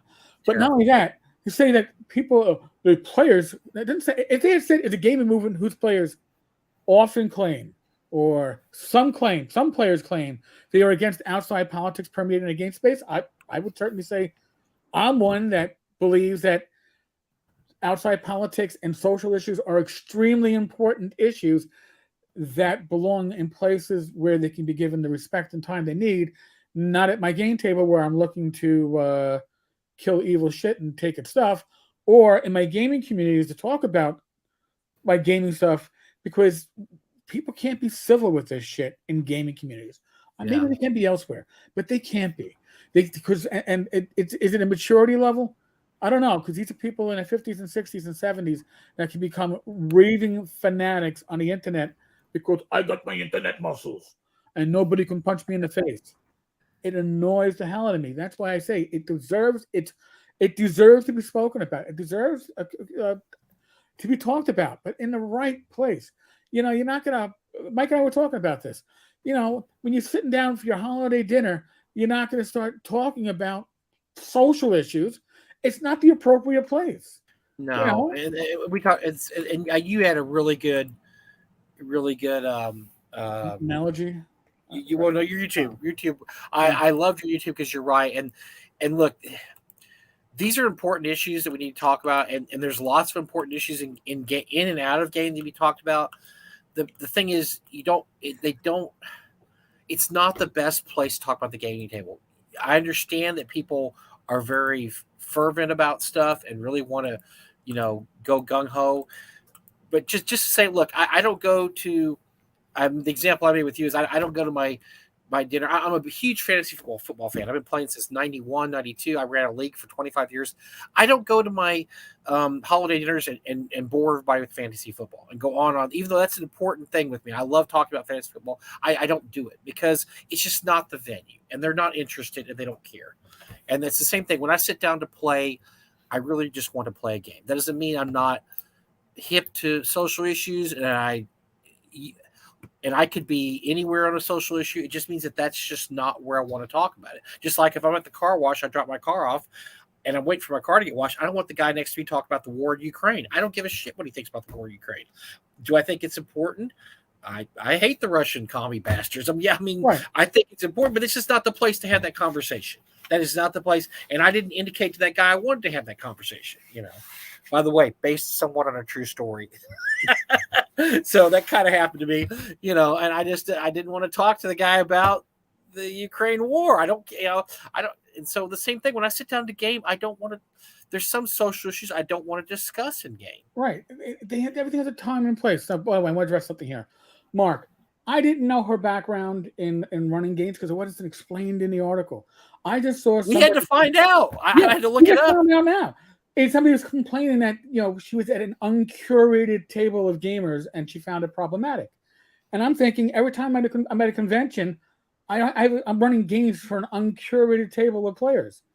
I love that challenge because it means that I have to adjust my game style maybe midway as I figure out what actually works with my players. That just proves how bad the article is. That it took me 5 minutes, not even 5 minutes, to Google her name and find out who she was and what she's done. You should know. The article should have told us that. The article should have told us her background and linked to what she's done. Yes, it's just lazy ass shit. Right. This is a clickbait article aimed at D&D players. But by the way, these players support the use of traditional fantasy tropes in game design, such as the existence of good and evil races with no nuance. And I specifically remember those huge conversations when I was in my teens with my players at the table with does the paladin kill the baby orcs? And it was like, well, it's nature versus nurture, and how does what takes precedent? And there were articles on this stuff, and people discussed this before the internet. So to say there was never any nuance to it, you could play. Listen, every NPC, you had NPC dwarves that were evil and elves that were evil. You had Driss, a character that was an evil race that was good. There was nuance to it. But don't give Wizards of the Coast any credit because they don't deserve any, because they didn't make this change until 2020. So to say that this is blamed on the OSR, and Wizards of the Coast Yeah, they said that all orcs didn't have to be evil in 2020. Come on, but they don't. Why would we? Why would we even mention that here? So also, OSR gamers now at least here they don't say all. You know, everything else here was these players support. It's an all or nothing. OSR gamers are often seen as the old guard of tabletop gaming and tend to idolize the past, which defaults to white masculine worldviews. Trammell says. I mean, it's a hit piece without stating that we're hit, and it's a hit piece. I'm going to give the guy the benefit of the doubt and just say he didn't know what the f he was writing about or talking about. Just put it together because the boss wants something on diversity in gaming, and I'm just going to call a couple people, and I'm done. I'm done with this. And they didn't really know anything about gaming. They had no clue. So do you know? No clue. Did you know that Gary Gygax was a self-described biological determinist? I haven't even delved into that one. Let's throw that bomb out there because it makes our article seem more right. Well, here D&D has a tradition of promoting humans as the best or most versatile characters. They weren't the most versatile because they couldn't multi-class. The multi-class characters were the most versatile, and the game balance. I mean, my players always wanted to play multi-class. And not only that, that's one of the rules we tossed. I mean, we tossed that rule back in 1980. We were playing because my brother played it. He played a dwarf, and he hit 9th level during the Giant series. He says, "Well, I guess I can't go up anymore." And we just said, "You know what? We can do whatever we want. This is our game. No, you can keep going up. Yeah, whatever. We don't care. I mean, you do what you like. That's the great thing about Dungeons and Dragons and role playing games in general." Well, I still remember it was explained in Dragon Magazine to us as players that the level limits were there because of the multi-classing. So we were always like, well, then if I'm a single class, then I don't have to worry about level limits, right? Mm-hmm. So, I mean, the article was obviously written by a non-gamer because they didn't bother doing any research. But now, do you realize too? By the way, we had all these paragraphs without any kind of linkage, right? Any kind of support for anything that we're hearing about. But then when we get down to this stuff, here, promoting humans as the best and most versatile characters. Here's an article. Sure. Described as a biological determinist, capable of different things in life. I mean, now we go back to the linking. Everybody else, they're expressing, again, and what Mike was pointing out, he could find something in 5 minutes of Google searching about this woman whose name I don't want to screw up, and I probably already did, who is apparently, I'm not going to say, I don't enjoy live plays, but she does a very good job with it. God bless her. Apparently she puts her heart into it. But why didn't they link to her? You give her gravitas. You give her weight, her words weight when you show what she did. And you can link to it, but they don't bother. It's too hard. It's just too hard to link. Tolkien it's too hard to link. Of the 1950s Britain. I was like, oh my God. So the article goes on. I don't know if we need to go any further into it. But it is obviously not something that was written by thumbs down. Yeah, this is a thumbs down from both Eric and I because it's just dumb. It's just terrible. Fucking terrible. So lazy journalism. Just another warning there that this is why you don't get all your news from one source. And people are like, I can only get my news from PBS because don't go look around. Look around. PBS is great in some cases, but you need to look around a little bit. Well, and that's the sad thing, right? This is PBS. This isn't like listen, if I got this article from Kotaku, I would have been like, exactly what I expected. Fine. I'll give it as much concern as I would anything else that comes out of Kotaku. Mm-hmm. It's PBS.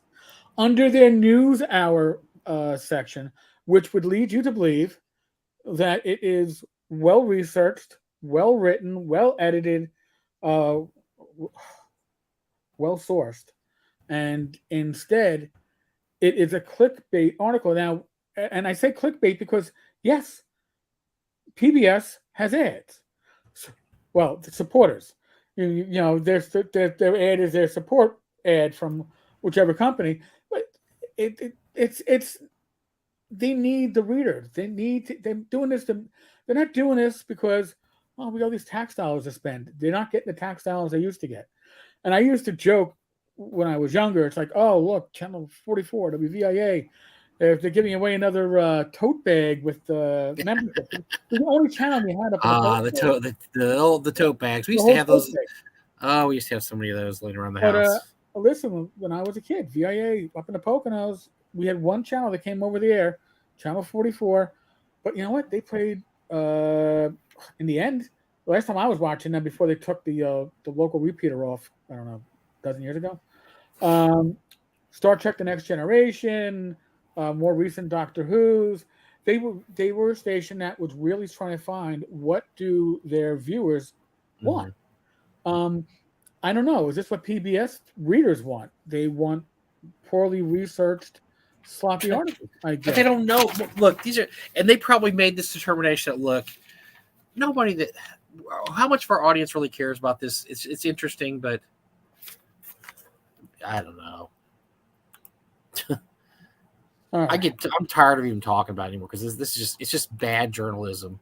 All right. So, what other bad journalism can we talk about, Mike? Well, we have bad journalism from oh gosh, what was our other story pick me, too? Mr. Carter. Pick me. I want to be important.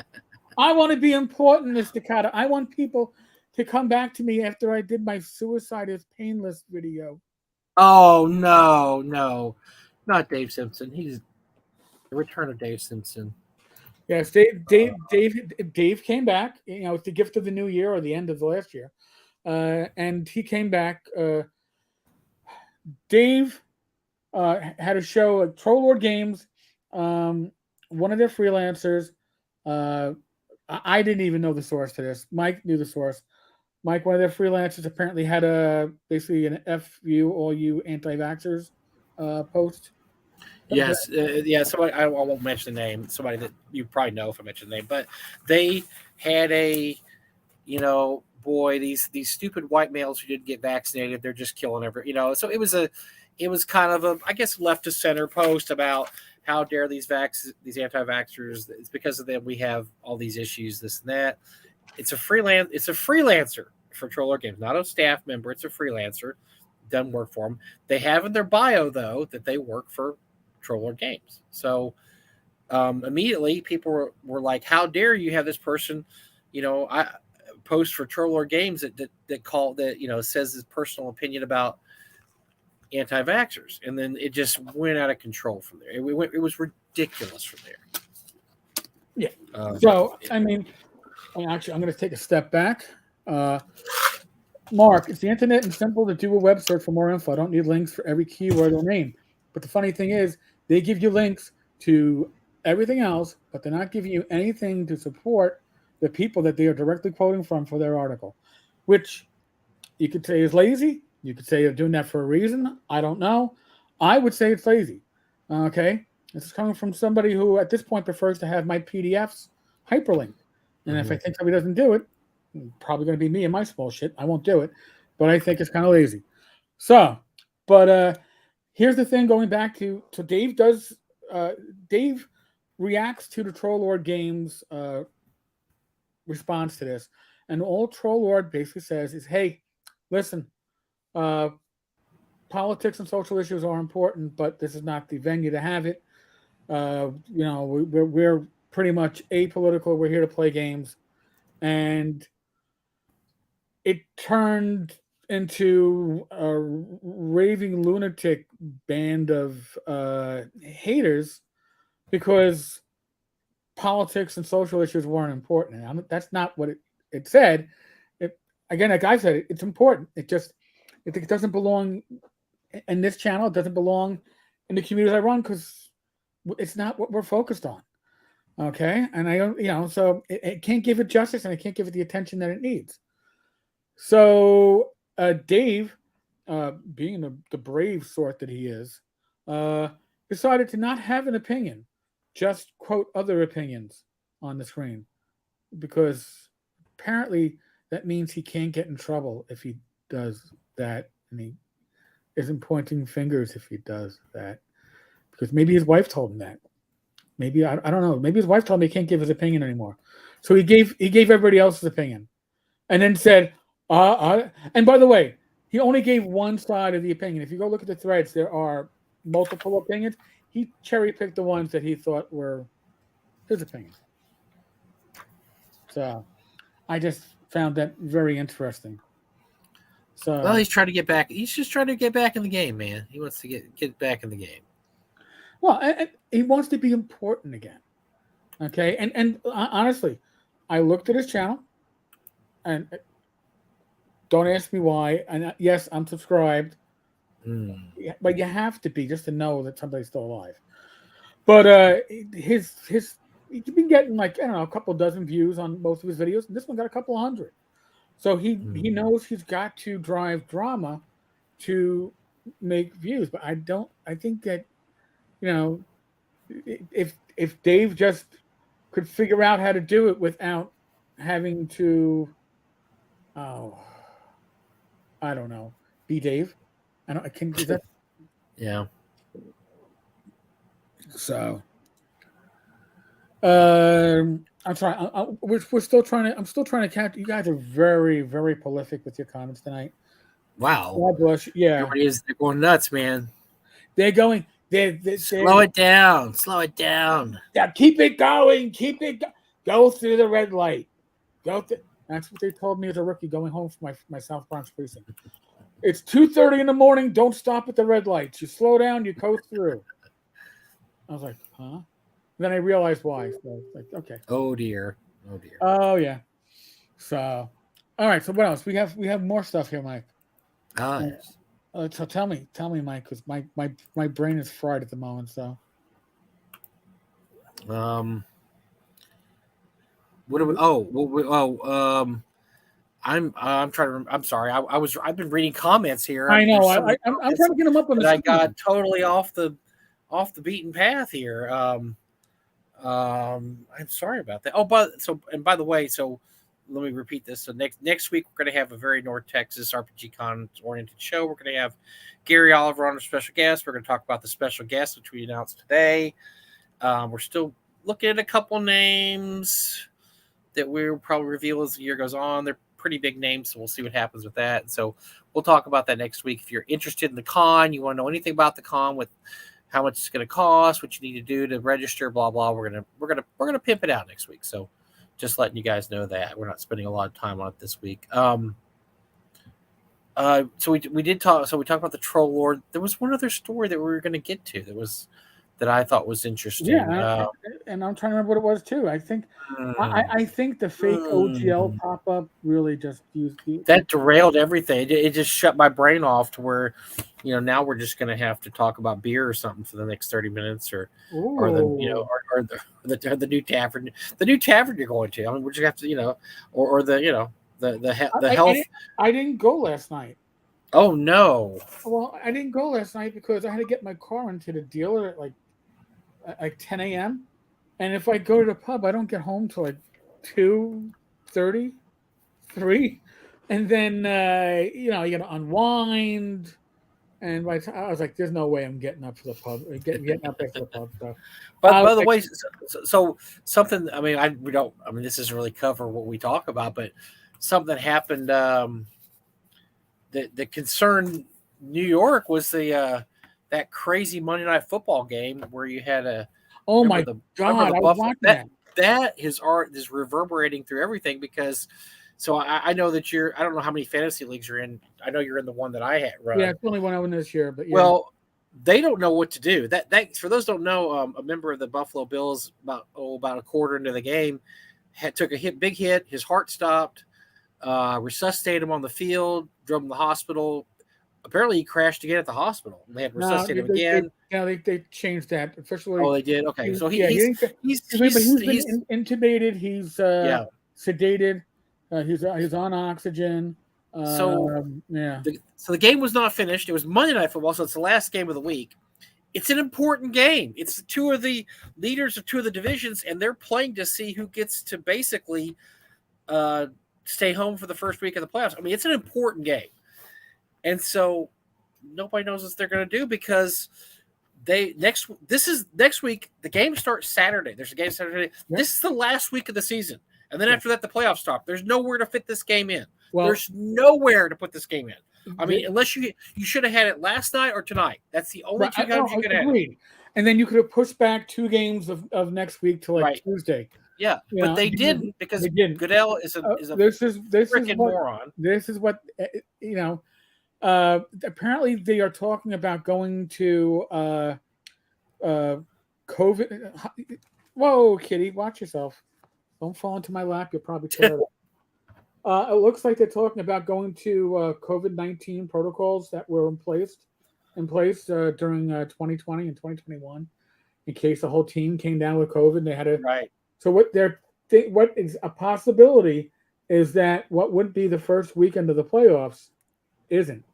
It is the last game of week 17, or it's the missed game. Especially if it has playoff implications. Oh, it will. It will absolutely. It will definitely have. This is not the Colts playing the Chargers or something. I mean, or actually the Chargers in the playoff. They are in the playoffs. This isn't like the Colts playing. It's not like the Jets playing anyone right now. Yeah, the Jets playing anyone. The Jets got eliminated last week. The Jets playing the Colts. No, this is. Because if they did that, they could just say, okay, forget about it. Well, you just flip a coin later to see who gets the spot in the draft. No, this has playoff. So I'm approaching it from somebody who's played fantasy football since the early 90s. I ran a pay league for 25 years. Same guys. It was great. We had fun. I play in 6 leagues online now. I run 2 leagues. And this is unprecedented. So I had to look this stuff up. The last time they postponed a game was 1987, and that was because that was a strike year. Or it wasn't a strike; it was a lockout. They had 3 games of lockouts because the players couldn't agree on the NFL PA contract. So I don't even remember back that long, but apparently there was 3 games lost in '87 because of lockouts, and there has actually never been a game canceled because of injury. Did you know that? Not the history of football, not in the Super Bowl era, not in the 60s and whatever. There's never been a game. I know there was one player who died on the field. Yeah, and I think they pretty much played the game because, I mean, back then they didn't care. I mean, and this is a whole interesting history because, this is wild. Think about it now, but they played games the year Kennedy died. A few days after Kennedy was assassinated, they played football, and Pete Rozelle went to his grave saying that was the worst decision he ever made, not to cancel those games. Because, I mean, and just think about that. And we played the week after 9/11. We didn't play that week of 9/11, but they played the week after. I mean, there is a long tradition of, sports just kind of goes on, right? And even during COVID, if you remember the mess with COVID, they had to reschedule games and cancel or put this game over here. And this game, we're going to put this back 3 weeks to here. I mean, it was crazy, but for some reason fantasy, they just said, okay, wherever you were, the games are over. The games are all over unless this game gets played. Eric, which means I won 5 of my leagues. Really? Because I was playing against teams that were playing Joe Burrows and Josh Allen, the quarterbacks for the Bills. I got first place. Unless they play those games, man, I got a lot of trophies to put on my shelf. Now, I don't like winning that way. Because it's not fair. Because if I was one of the teams that had somebody playing Monday that happened, I would be pissed. But the fantasy people, they don't have any way else to deal with it. So they have said, though, that if the game is eventually made up, they will use those stats.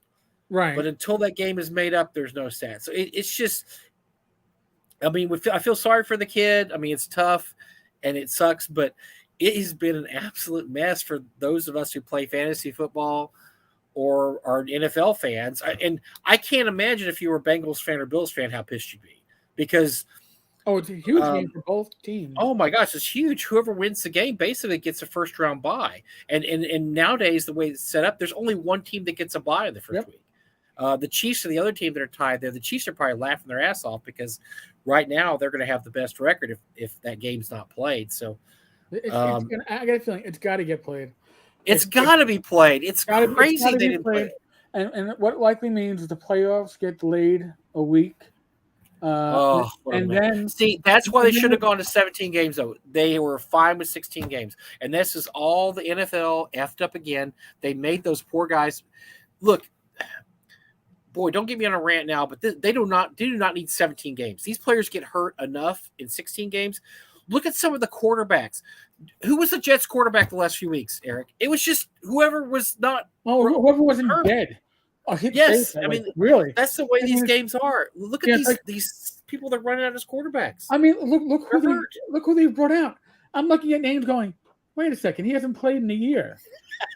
He was like, I didn't know some of these guys were still on rosters. well, they weren't. I was like, I'm watching one game. It's like, and they signed him on Thursday to play Sunday. But the Cowboys this week are going to be playing some rookie that's never played before in the NFL. And I think that's already happened like 5 or 6 times this year, where somebody's played the first game they've ever played because everybody else is hurt. So I don't know. I mean, the 49ers are down to their third quarterback, Brock Purdy, who was the last person taken in the draft this year, which, by the way, he's not that bad. It's not too bad. But it's just that that's just ridiculous. Them adding another game was Johnny Manziel, right? Oh my God! I can't believe somebody hasn't called him yet. He got signed on a Thursday, starting a game on Sunday. Oh, is he playing? He played last weekend. Oh my God! I didn't notice this. I forget for who. I just. This is ridiculous. My mouth popped open when I saw that. Wait a second! I thought he was like persona non grata in the NFL. I thought nobody was going to touch him. And I could give you half the teams in the NFL, tell you the quarterback was, and unless you're a absolute NFL nut, you wouldn't have no clue who they were. You'd be like, I don't who is that? I don't know. I have no clue who that is. So yeah, this has been an interesting year, and I wish they would rethink the 17 games thing, because these guys get hurt enough as it is 16 games. And we see what's going to happen when there's 17 games. You're going to have the last few games of the season being played by nobodies and fill-ins and guys that retired 3 years ago. And the Cowboys have a guy playing the offensive line that retired last. I mean, they're getting guys out of retirement. They had T.O., who's 49 years old, called the Cowboys looking for a job this week. He's like, "Oh, I heard you guys need a wide receiver." Yeah, but we don't need one that's in AARP, but thanks for calling. He's 49. He called. Look at the Pro Bowlers this season. Oh, dear. Geno Smith. Okay, Geno washed out with the Jets initially, and I liked the guy. He washed out multiple times, and now he's going to the Pro Bowl. Is that because they're playing flag football this year? Because they didn't have anybody else to play for Seattle. And by the way, he's fallen back to earth the last few games. He doesn't look as good as he did at the beginning of the year. I mean, he was kind of a surprise. Yeah, it's that I saw that injury happen. That was bad, man. I mean, when somebody falls over like that, I've seen that happen 2 or 3 times in my life. When somebody just standing up just drops like a rock. Right. That's never good news. That's always something. Luckily, a couple of times I've seen it, it's just been somebody passing out, basically. And luckily, there was somebody there to grab them so they didn't hit their head. This guy just went, I mean, just fell right over. And everybody's like, holy S. I had one of my detectives do that on a detail. It was one of the protests back in 2015. And he went, and I didn't know this. It had happened to him 4 months before when they had him out in a foot post in the middle of the heat, and they just thought he passed out from exhaustion. Wound up that he actually had a heart condition that had been. Oh goodness! Yeah, the second time he went down, he got fully hospitalized, and I spoke with him, and they were going to survey him off the job because wow, you can't, if you got a condition that you just can't. Like this kid. He's not going to play football again. We know that. Yeah. I just hope he gets back. Oh yeah, I don't see. I mean, he may want to because he might be okay in a year or so. But yeah, you can't take the chance that your heart's going to stop like that again. And who knows if it's a condition he had or he did get hit right in the chest with the helmet, and that has been known to stop your heart. I mean, stuff like that. But yeah, that was a scary moment. But I in general don't believe in calling off games unless somebody dies. I mean, I know there was a Cincinnati Reds game back in the '90s where right before the beginning of the game, the umpire dropped dead of a heart attack, and they canceled that, which is the right thing to do. I mean, the guy was dead on the ground. Right. But other than that, people get hurt every day in football. I mean, every game you have somebody. Remember Joe Theismann's injury? Oh my goodness. I mean, that was one of the most famous injuries in football, where his leg was completely bent backwards, not in a joint either, in the middle of his thigh. And he never played football again because that was like, yeah, that's it. So, yeah, but they played that game. They just cart him off. Sorry, Joe Theismann. Dandelion. Yeah, things have been on hold. Mike still has a few of those tavern crawls written up. I still have them. I got to find this again. I got to look them over. But hey, I might switch them to OSC. I wrote them. Well, no, that's right. I wrote them for. Never mind. I wrote them for. You can do whatever. I want to write them for Continual Light because you're going to have Continual Light out one of these days, right? We could actually dual stat it. How about that? It's dual statted for Continual Light and OSC. When is Continual Light coming out again? I'm going to keep pushing you. I'm going to hopefully first quarter. It's all on me. Oh, nice. Okay. So it's all my fuck up, I should say. You're just slow. You're just slow. In any case, but yeah, but now here's the thing, right? It uses AI art, right, in the maps. Mm-hmm. Now AI art is the big boogeyman. By the way, I tell you what, let's talk about that for a second, because you know what I'm getting tired of, Eric? What? Is people who don't understand AI art talking about AI art. And I say that in the gentlest way because I think a lot of them are scared, especially if they're artists. We should have Lloyd Metcalf on the show sometime soon. Lloyd has been posting some really, really good posts about AI art because Lloyd understands AI art and what it is. It's not stealing art from other people. It's not using other people's images. Lloyd uses a little bit of AI art, but he like Alice Pang, he does a lot of work on it because you can't just publish AI art. It doesn't look right. You have to do work on the art. So it's not going to get rid of artists because artists still have an extremely valuable skill. Yes, it might lead to more people using AI art instead of commissioning art, but they better have somebody there to photo bash that art into shape. Otherwise, they're going to have a bunch of 7-fingered hands and eyes that don't match right and weird proportions. Yeah, weird proportions. So they're not. If they think that AI art's going to make, I don't have to pay artists anymore, this is so awesome. That's just not the way it's going to work. They're going to pay somebody because somebody's got to get that art in shape. But Lloyd had some really good points about this, and I think a lot of people that are against AI art, and I think a lot of these knee-jerk reactions from companies like Chaosium and Silver Griffin Games said we will never use AI art no matter what. It's just raw. It doesn't make any sense. And I've seen some artists that I normally respect their opinions a lot make some really dumb statements too about AI art. But yeah, we should probably have somebody on there. We had Ellis talk about that a few months ago, but Lloyd is actually doing some work with stuff. We probably should have him on the show and have him talk about it because I believe from the way AI art was described to me by Alice and Lloyd, people have a very, very wrong opinion about how it's created and what goes into it. I mean, it's an interesting topic, and it's going to become more interesting as we go from AI art to AI writing. It's already getting there. I mean, oh yeah, when you don't understand things, and let's be honest, Mike and I don't understand the theories or mechanics behind AI art beyond what we read. And until somebody explained it to me, I had to have Alice took about an hour to explain to me, and I've talked to Lloyd about it too. And I didn't understand it until I talked to them. And now I understand. I feel like I can talk about it better.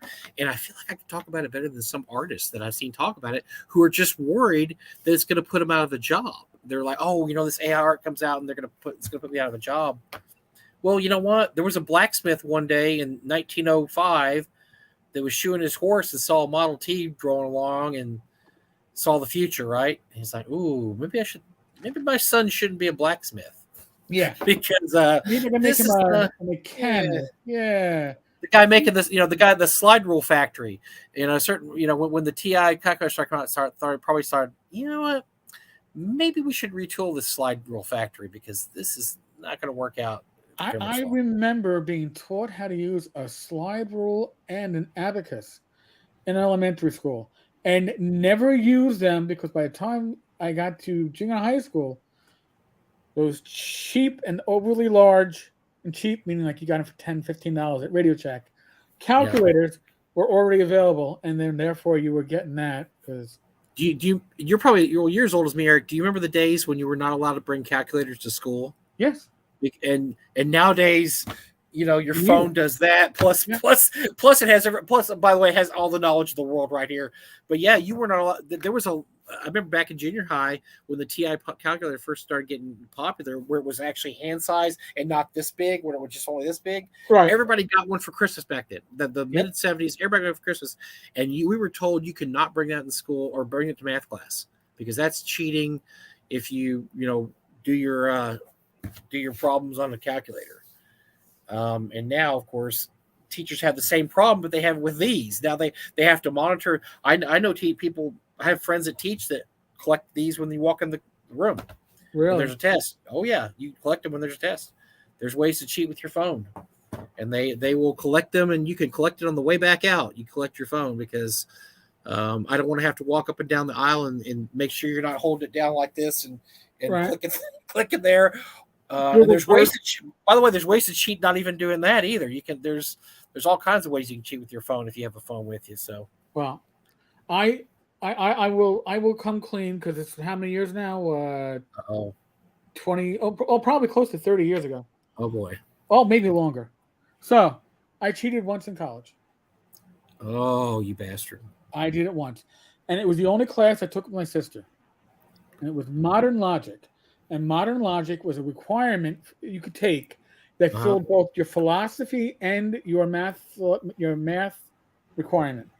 And this is a class that was overly booked. You would have people sitting out in the hallway because everybody wanted to take the class to get the two requirements out of the way, and it made no sense because it was all these theorems and theories. So I was lost. My sister was lost, and for the final, I took my watch and I cut out a piece of paper the size of my watch face, and I wrote all the theorems down that I could think of. Oh boy! Glued it to my watch face with rubber glue. Turned the watch around so it was facing the inside, and you're looking for the time, right? So you're looking for how much time you got left. And I find the theorem. I wound up getting my sister, by the way, graduated like magna cum laude. She graduated like a 3.8 GPA. I got a C minus. She got a D plus. That was her only A grade, and she was pissed at me. But then she was more pissed when she found out what I did because she's like, "You told me how to do that." I see. She was. No! She's like, "I would have done that for that one class." It was that ridiculous. So I have a logic class story too. So the class I went to, I'm terrible in math. I'm bad in math. So I went to a school where the logic class doubled as a math class. Just like you said, I don't know why, but it did.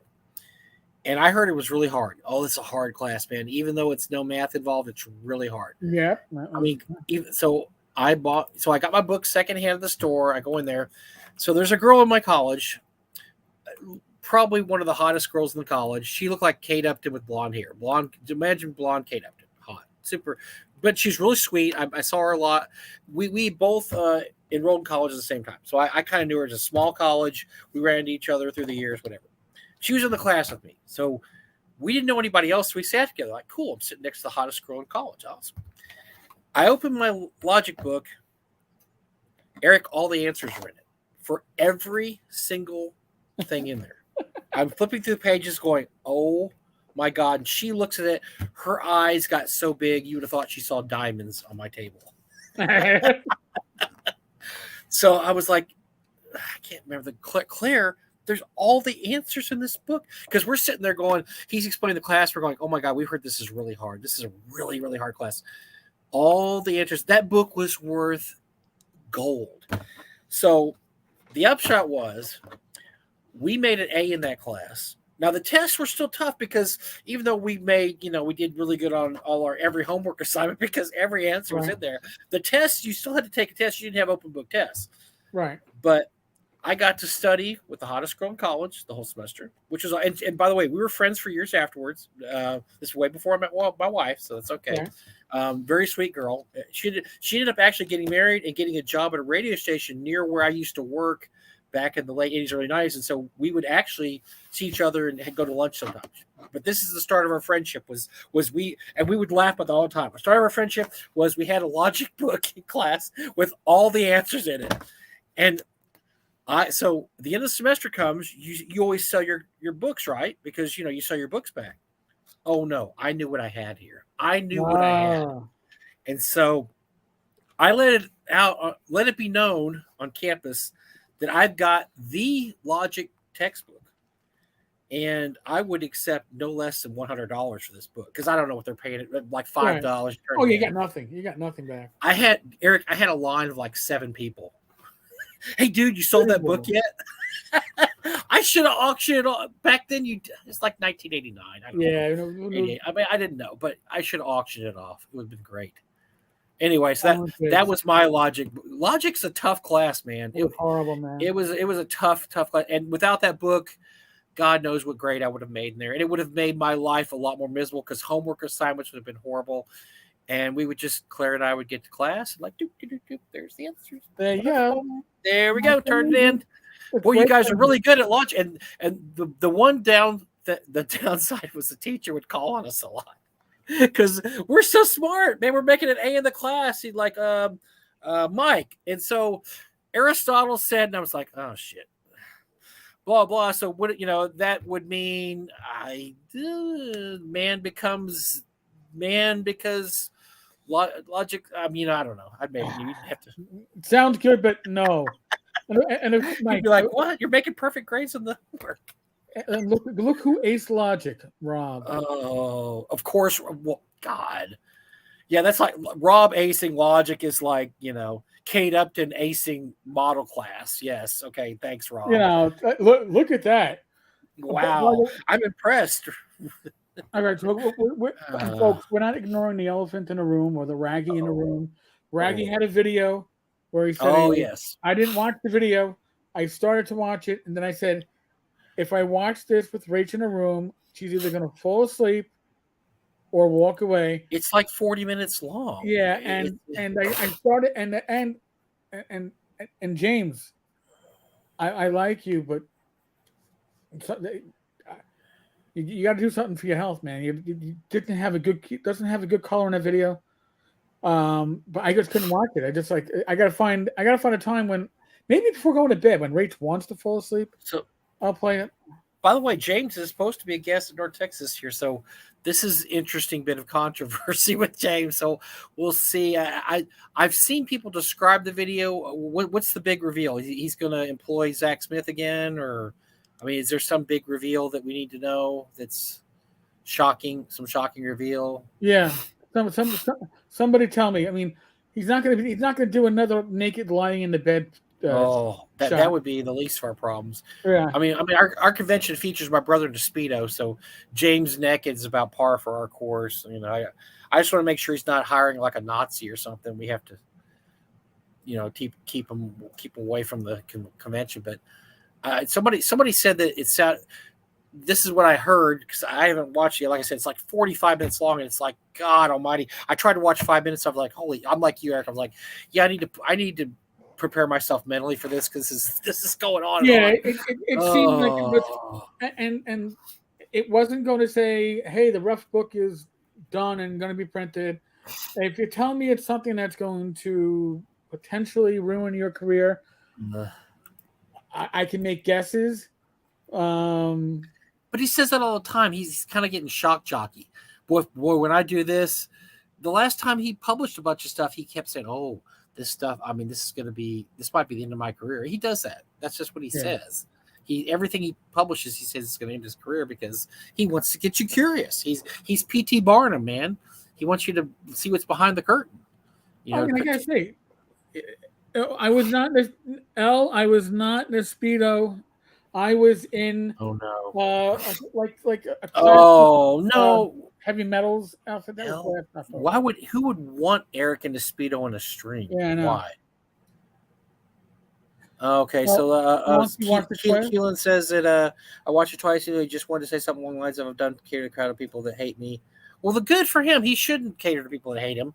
I mean, so good for If you watched it twice, then I don't have to, right? yes. Keelan watched it once for you, once for me. That was Yeah, it. that's It's it. over. You Okay. gotta watch it one more time for yourself. It's 40 minutes of my life. I don't know if I want to do that. Yeah, But I listen again. I like James. I like what James produces physically. The highest quality stuff you're gonna yeah, find, by bar far. none. Bar none. This is stuff. OSC stuff's really good. James's stuff is a step up from OSC even. Yeah, And OSC stuff's really nice. you know, James's stuff is just like what you expect in a high end bookstore where you probably can't afford any of the books. Yeah, it's like, oh, this is one of those ritzy bookstores in, Midtown Manhattan, where famous authors only publish 1,000 copies. I can't touch that, but I can look. I So tell you what, I really, really hope that James can fulfill his commitment and fulfill his whatever and get to North Texas this year, because I'd like him to see that there's a lot of fans out there that just want him to keep publishing stuff, and he doesn't yeah, have to be anything he doesn't want to be. And he seems like he's been in a really bad place for like 2 or 3 years now. I just think the guy's fascinating because he kind of started his own little industry, didn't he? The yeah, same way that the guys at Troll Lords did theirs, and Bill Webb did his, and he's just one of those guys that is intense. Just had an idea and went through with his idea, and it's amazing what he's been able to produce with that. And so I respect him in that way. Oh, we were going to talk about Laborator. We never really got around to that. hold on. We have a few more minutes. We've got a few more minutes. 10, 15 minutes. That was the Oh, other story I was talking about. So yeah, me too. yeah, so See? Laborator. So this year, Proctor announced that he was going to come out with the second edition of Laborator. It's been a long time since he's done anything with the property, and he's been making some. So he's been making some posts online that I can't see because apparently I'm blocked from his page, and apparently Eric is. I am too. I went there. I don't know. I'm in the group. I'm in the group, but I couldn't actually find. Oh, I'm not even in the group. I can't even. I'm in the group. No, I'm completely blocked out of the group. I'm not blocked. I can find him, but we're not. I can't find him. Friends or something like that. I was like, okay. No, I've been unfriended and blocked. I don't know why. And so another person gave me a heads up and sent me some of the stuff he's posted, and I would just have to say if Proctor's going to go this direction, Laborator is not going to do very well. Well, here and before you get to complain, this is on my side monitor, so yeah, it's gonna be small, and it's not my fault that he did a double page spread. That sounds wrong. Mm-hmm. Okay, hold on a second. Oh yeah. Hold on. So, actually, it worked out better.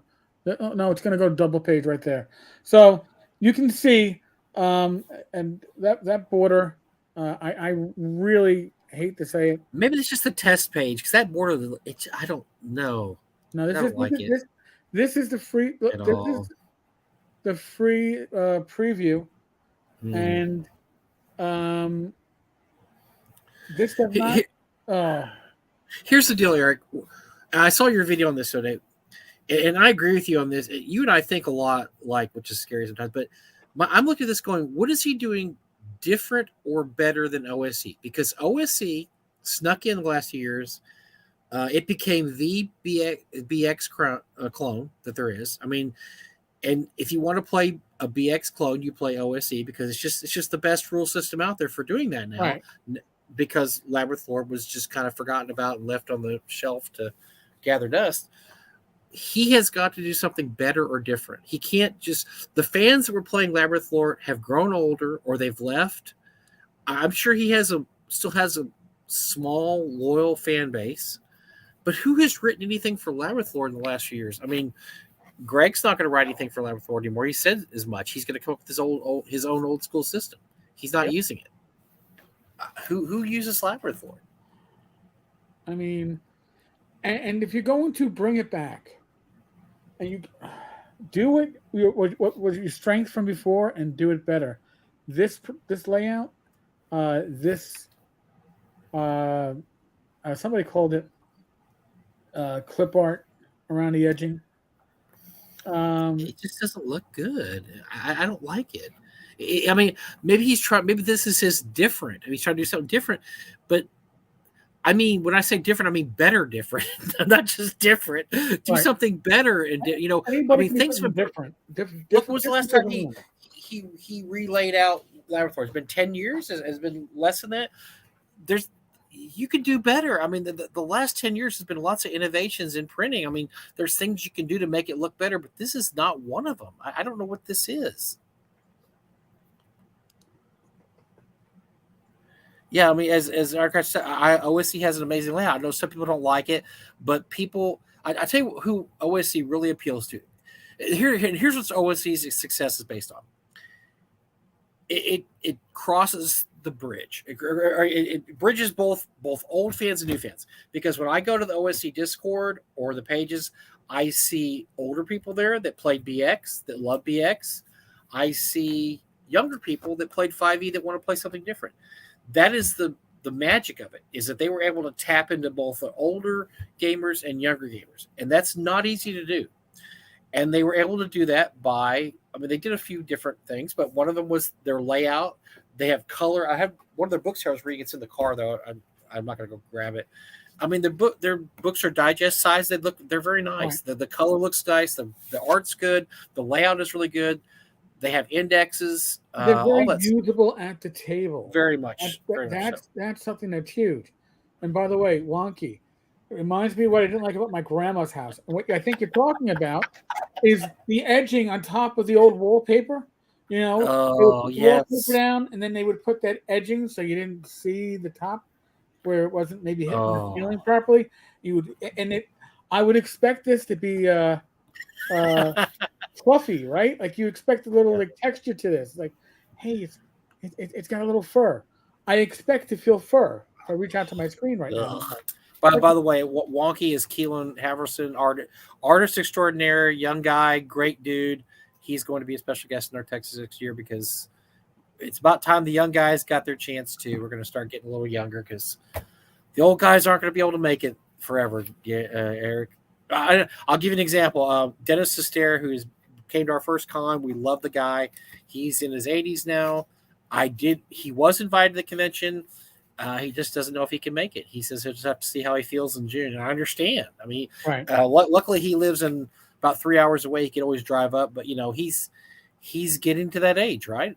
I mean, yeah, he's in his 80s. I think he turned 80. 80. I wow. think he just turned 80. So 80, 81. So he's getting up there enough to where he's got to be careful what he does. Getting on the road. I know his wife's immunocompromised. I mean, he cannot catch COVID and bring it back to her. So unfortunately, we're losing some of the old guys like that, and so we've got to find the younger OSR guys like Keelan and like Ben Barsh and people like that. By the way, Elle has a great. I want to know which Franciscan monks. I don't, I feel bad about making fun of Greg. I mean, we're not really making fun of him. We're just making reviews of stylistic. Listen, I don't know what. it's constructive criticism because you have time to fix this. Now, if this is the vision of what Dan wants, um, then that's the vision. But if you're doing this because you want to compete with OSE, this is not it. He's also made some problematic comments on social issues that we won't go into unless you want to go into them. I don't really feel like it, but No, he's made some problematic comments that has got me to say, well, I don't agree with that at all. So that and I think we've learned that the great thing to do if you're publishing a game is not really don't say anything. Don't bring your politics into the game. right. Just publish a kick-ass game and we'll all play it. I generally don't care who the guy who wrote my game, who he voted for. I really don't care. But I think Proctor's making a mistake with that. Too. I think he needs to take a chill pill when it comes to inserting politics into games, or at least don't look. If you're publishing an OSR game, I think one of the things you right off the bat don't want to do is say, the old white guys that play my game are really stupid. It's not really what you want to throw out there right off the Yeah, bat. because then you've just alienated people you didn't need to alienate. There's no good way to take it. I don't know. I don't know the politics of most of the people that publish games. I don't want to know, but it's the same attitude of, and I've seen this, and I've heard about this, and it blows my mind, where people are like, listen, I'd like to go to your convention, but I'd like to know the politics of my DM. Right, Mike? Which I've been asked, which Yeah, has been asked, and not yeah. just at our convention too. This has been asked at other conventions. I've talked to people running the conventions, and it's what do you tell people like that? Look, that's not what we're doing here. We're not gatekeeping. We're definitely not policing people. We're not making you fill out a form or a questionnaire. Who did you vote for? Or what do you think about this social issue? That's really shouldn't be why you're there to play games. And I probably shouldn't say anything else because that's why Troll Lords got in trouble because they dared to say we just want to play games. Damn it. Well, I think that isn't that what gaming is about? That should be what unifies us, honestly. All right, it should be that I can sit at the gaming table. I can sit down with people that I might disagree with politically and socially on certain issues, and yet we can sit down at the game table and spend 3 or 4 hours together, have a great time, and Yeah, we bond over your similarities. Why are we sure. discussing our differences? Because I'll be honest with you, for the most part, people that you throw to the left or the right, on the vast majority of the issues, you're going to find that these people are generally in the middle. It's Well, always not only that, but when you get in person, you act far differently than when you're on the internet being a badass. And when you see somebody, you talk to them, you realize they're a human being just like you.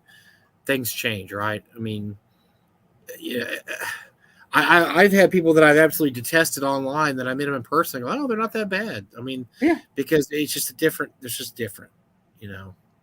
And yeah, that's look. We have people that we have special guests that are Mormon, that are Christian, that are atheists, that are Wiccan, that are far left, that are far right, that are everything in between. And we're not going to gatekeep that. That's just too much energy put into that, And as long as you come to the con, and most cons, and just do stuff. I mean, yes, if you're wearing a swastika, we're not going to let you in. I mean, come on. I mean, you know what I'm saying. Right. If you're, I might kick you out if you're wearing "I Love Che Guevara" shirt too. So just on the opposite side of that. So Yeah. both sides, you're gonna Yeah. probably get booted. I might have an issue if I go to a convention and I see somebody with like 3 teardrops tattooed up under his eye. Well, maybe the reform. Yeah, you never know. That I you might mean, have been a past life. yeah, I might have arrested you at some point in the South Bronx, and I understand you got bodies on you. But I don't want that. How about they have a "fuck the police" big old tattoo on their arm there? That's I don't mind. I don't mind. okay. As a Yeah, tattoo, yeah, that's fine. maybe they got that when they were younger. They were younger and they were a little Yeah. wilder back. Uh, So yeah, that's just. I don't think it helps Dan in that. Did I call him Greg earlier? I'm sorry. you I don't did. think. It's I'm okay. sorry. Greg's already logged off. I He's Canadian. apologize. He went past his bedtime. Yes, I He apologize. So couldn't I just don't think Dan's going down the right road with this if he wants us to be successful. But I could be completely wrong. I had somebody tell me the other day that they think that the new Labyrinth Word will sell well. I don't. As of right now, what I'm seeing and hearing, that's a long. We'll see. But that ship has sailed. I mean, if this came out 5 years ago, I think it would have done fairly well. Not OSC well, but it would have done fairly well. But like I said, OSC bridged the communities. I don't know where Labyrinth Lord's going to bridge those communities like OSC did, because once again, going to the OSC Discord, there are a lot of 5e players. There are a lot. and they're playing. They start playing OSE because they want to play. They love 5e, but they want to play a simpler game. You'd be surprised about people play 5e that just started playing D&D like it, 5-6 years ago. They were born in 2000, so they don't even remember editions older than that. They don't even know what Right. BX is. They just see this edition of D&D come out. It's really easy to play. It's easy to roll characters. We'll just play this. They don't even understand the connection back to BX. I thought I saw a thread in Discord the other day about, hey, what's the best BX module? Nobody even named a BX module. They were like, oh, it's incandescent grottos or this or that. And I'm like, how about B1? and so I talked about B1. Everybody's like, whoa, what's that? Oh, it's called Search the Unknown. It was the first BX module. Really? What's it about? Well, I'm the person here to tell you because I ran it like 30 or 40 times. So they don't even know what the history of the game is. They just know this is a fun, easy game to play. Labyrinth Lord has to tap into that. They've got to get those 5e people that into their game, and unless it looks cool, which OSE looks cool. It's got cool maps. It's got colorful stuff. It's got really nice art. It's got to look like that, guys. Yeah. Frog God Games, we changed our whole layout because our layout was old and grandma. I mean, it was grandma's kitchen.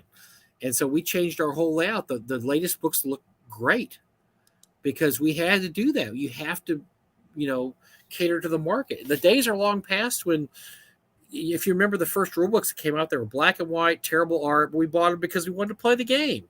We didn't care. And now you can't put out a book with black and white art that, have bad black and white art, or as a matter of fact, you shouldn't have bad art, period. There's too many good artists out there. I mean, there really are. There's a lot of good artists out there. So you don't need to have bad art, and, throw a little color in there, man. It doesn't have to be black and white anymore. By the way, Al, I just checked, and this live stream is still monetized. So apparently YouTube doesn't have a problem with an occasional F-bomb. I drop them all the time. Doesn't have a problem with the occasional F-bomb. I suspect the reason why Friday nights always get demonetized with the random party generator is because of like Rob Conley or something like that. Rob is just offensive. I think Joe the lawyer.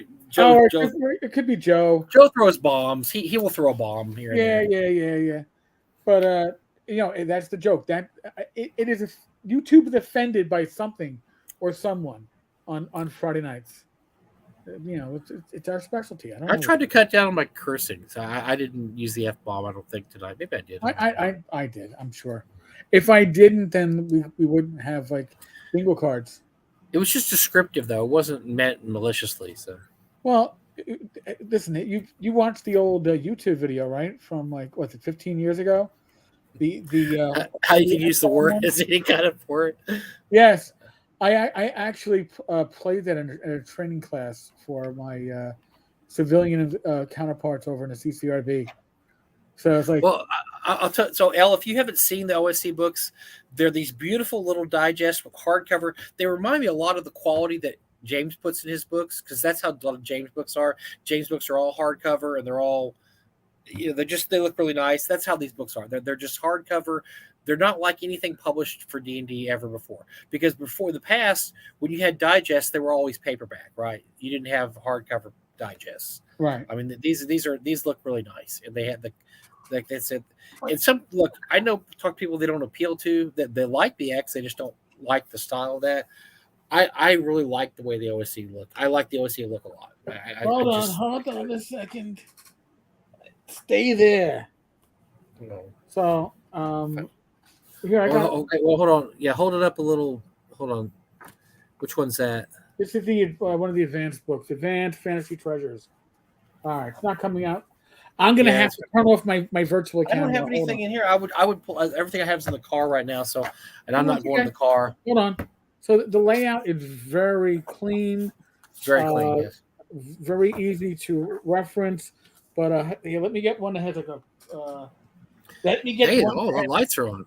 Yeah, I know. Here, enlarge our picture so you can see it better. Because get rid of the Labyrinth Lord stuff and enlarge our pictures. There you go. There's some books. Hold on, characters. Hold on.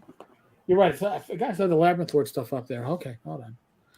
Let me kill the Labyrinth Lord.